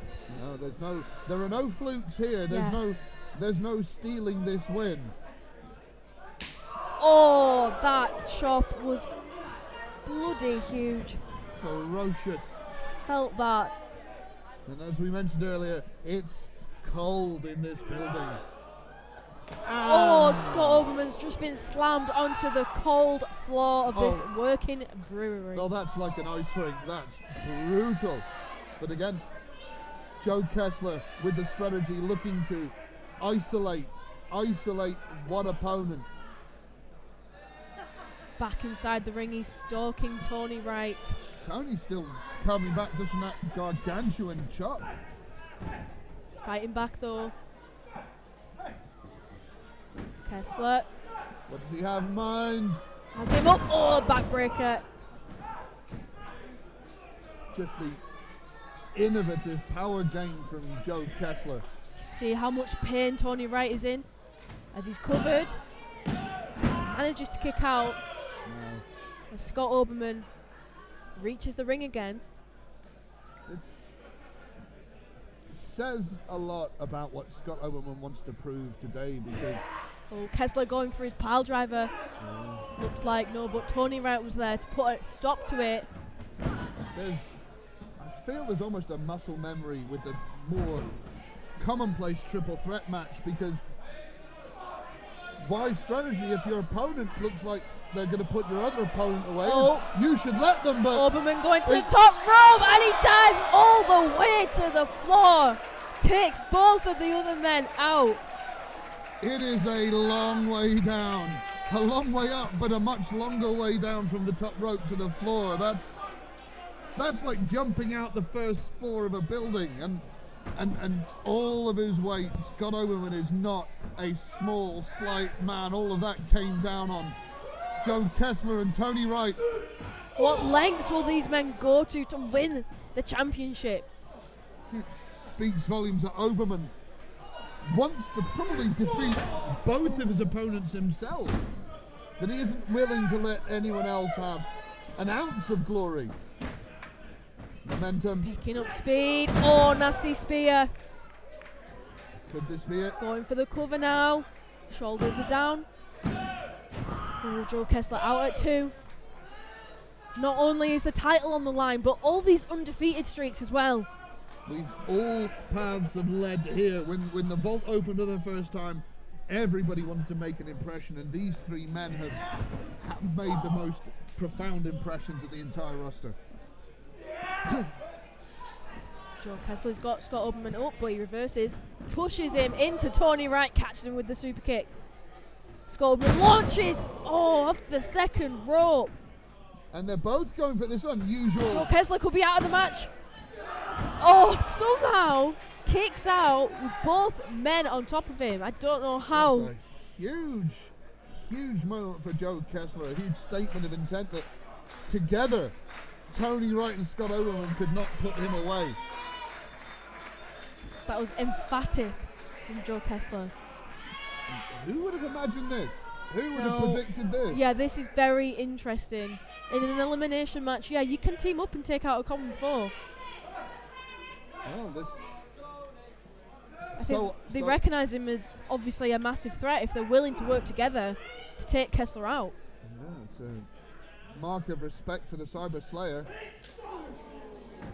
And he is not making it easy for them. Still on his feet, catches Tony Wright with the chop out of nowhere. Scott Oberman sent for a ride. I mean, if I was Scott Oberman, I'd seen how he manhandled Tony Wright. I'd have been inclined to run away. Just stacking them up. Slams Tony Wright on top of Scott Oberman. Now he's targeting Oberman again. Got him up. Tony. But look at Tony. It's an interesting strategy from Tony, who would it have been better served to allow Joe Kessler to deal with Scott Oberman. Oh, again, the backbreaker. That is a sickening impact. Just Yeah, cruel impact. feel the way your body contorts around that knee. Looking for the pile driver. Is this it? Oh, we've seen it end so many people. Tony Wright has got to be out. He's done, but what's this? Scott Oberman rolling him up. Oh, Kessler's out. Kessler has been And eliminated. he's hurt. Joe Kessler has been eliminated. Oberman appeared from out of nowhere with that roll up just after Joe Kessler hit the pile driver. What did we say? We saw the different strategies, and that was Oberman allowing Joe Kessler to deal it. What could be a deciding blow to Tony Wright. This match has been flipped on its head. But Tony Wright, how can he keep on fighting after that? Yes. Let's not undersell this. Joe Kessler suffers his first defeat. But we're still in the match. Oh, shoulders are down. Oh, in a split second, Tony Wright nearly had it there. Oh, the low blow. Clearly there are no Triple threat. Rules, no disqualifications. disqualifications. Right in front of the referee. Shoulders are down now. Well, that was an insulting cover by Scott Oberman. that was The cockiness. He thought he had that one, but he didn't. not quite, but Tony Wright somehow still in this. and now Oberman has seen his fortunes change. He thought he was going to be going toe to toe with the Cyber Slayer, and now he feels like maybe he's just picking the bones. Heads to the top rope. Dangerous place to be. Oh, the cutter from the top rope. Murderous intent. I feel we have a new Tony champion. Wright has got to be out. No! How is Tony Wright still alive? And Scott Oberman is fuming. He can't believe that Tony Wright kicked out. See with that moment, he likes to act like he's a placid, serene soul, but the mask slips when he doesn't get his way, and that mask slipping in the face of the tenacious Tony Wright. Scott Oberman is not happy. He's taken Tony up to the corner. Precariously on the top rope. Scott wants to end this once and for all. He's not shy about dropping someone on their head from the top rope. Could this be the difference maker?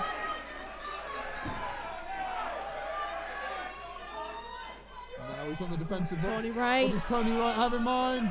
Oh! Oh! Sunset flip powerbomb. What impact on that? But it took everything out of Tony. Well, did it take everything from Tony Wright? Is the leading man, does he have it in him to make that cover? Look, he's crawling, he can barely move. That sunset flip powerbomb has took all the energy out of him. Just instinct, desperation, and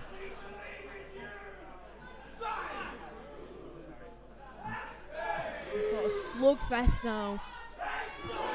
Which of these two men is going to become the first ever Atomic Pro Wrestling champion? this was a colossal opportunity for both men. Neither willing to take a step backwards. They both know what's on the line and they're not giving in. Just Tony. exchanging the shots, but look at Tony. Tony's throwing more, Super kick. Straight to the jaw. and he's looking for that pedigree. For it. Can he hit it? No, Scott Oberman blocks. Here we are, rolling through, looking for a backslide, but Pedigree! that's got to be it. That's Oh, but look at Oberman Oberman. Oh, rolling, so clever. rolling.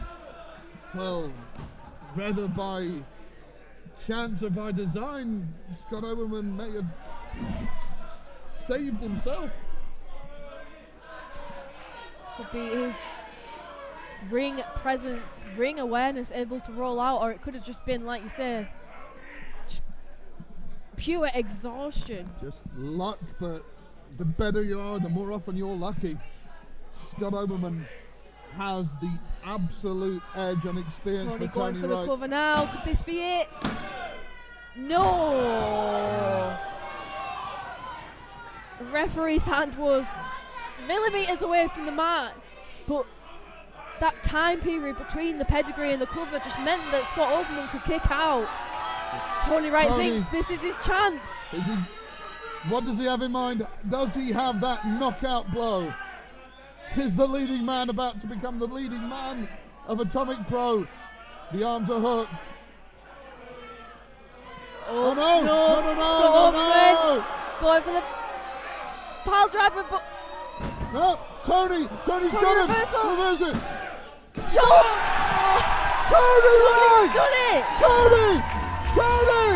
Tony Wright! Look at Tony's face. Look at my face! Look.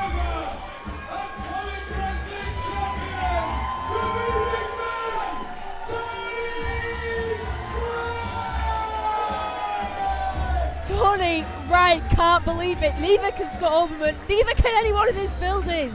Well, this was not the outcome we predicted. This was not a moment we anticipated. But this is a moment that will last forever. Still undefeated, still riding that wave of momentum. But above all, etching his name in history. There may well be others, but there will never ever be another first Atomic Pro Wrestling champion. Tony Wright, he had a fake WWE belt with his Undertaker outfit at the last show, and he said after it that he would have a real belt one day. And he's just achieved his dream in emphatic fashion here at Atomic Nuclear Winter. What a match, what a moment. The leading man and Tony Wright's true life story is more fascinating than any that a screenwriter can come up with. Surviving open heart surgery as an infant, a man who first started as a backstage interviewer at her shows, who never saw himself in the ring, let alone a champion, let alone a leading man.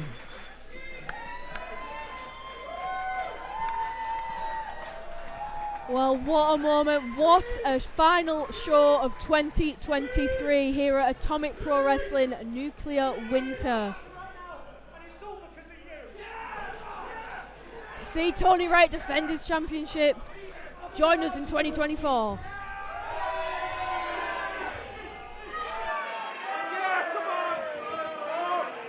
This speech isn't going to be about me. This speech is about Atomic Pro Wrestling. 5 shows, 5 sellouts, because this is the best place to be in the Northwest, in the country. The fact that I'm now going to be the one to represent this awesome company. Means the world to me. Thank you. Have a safe journey.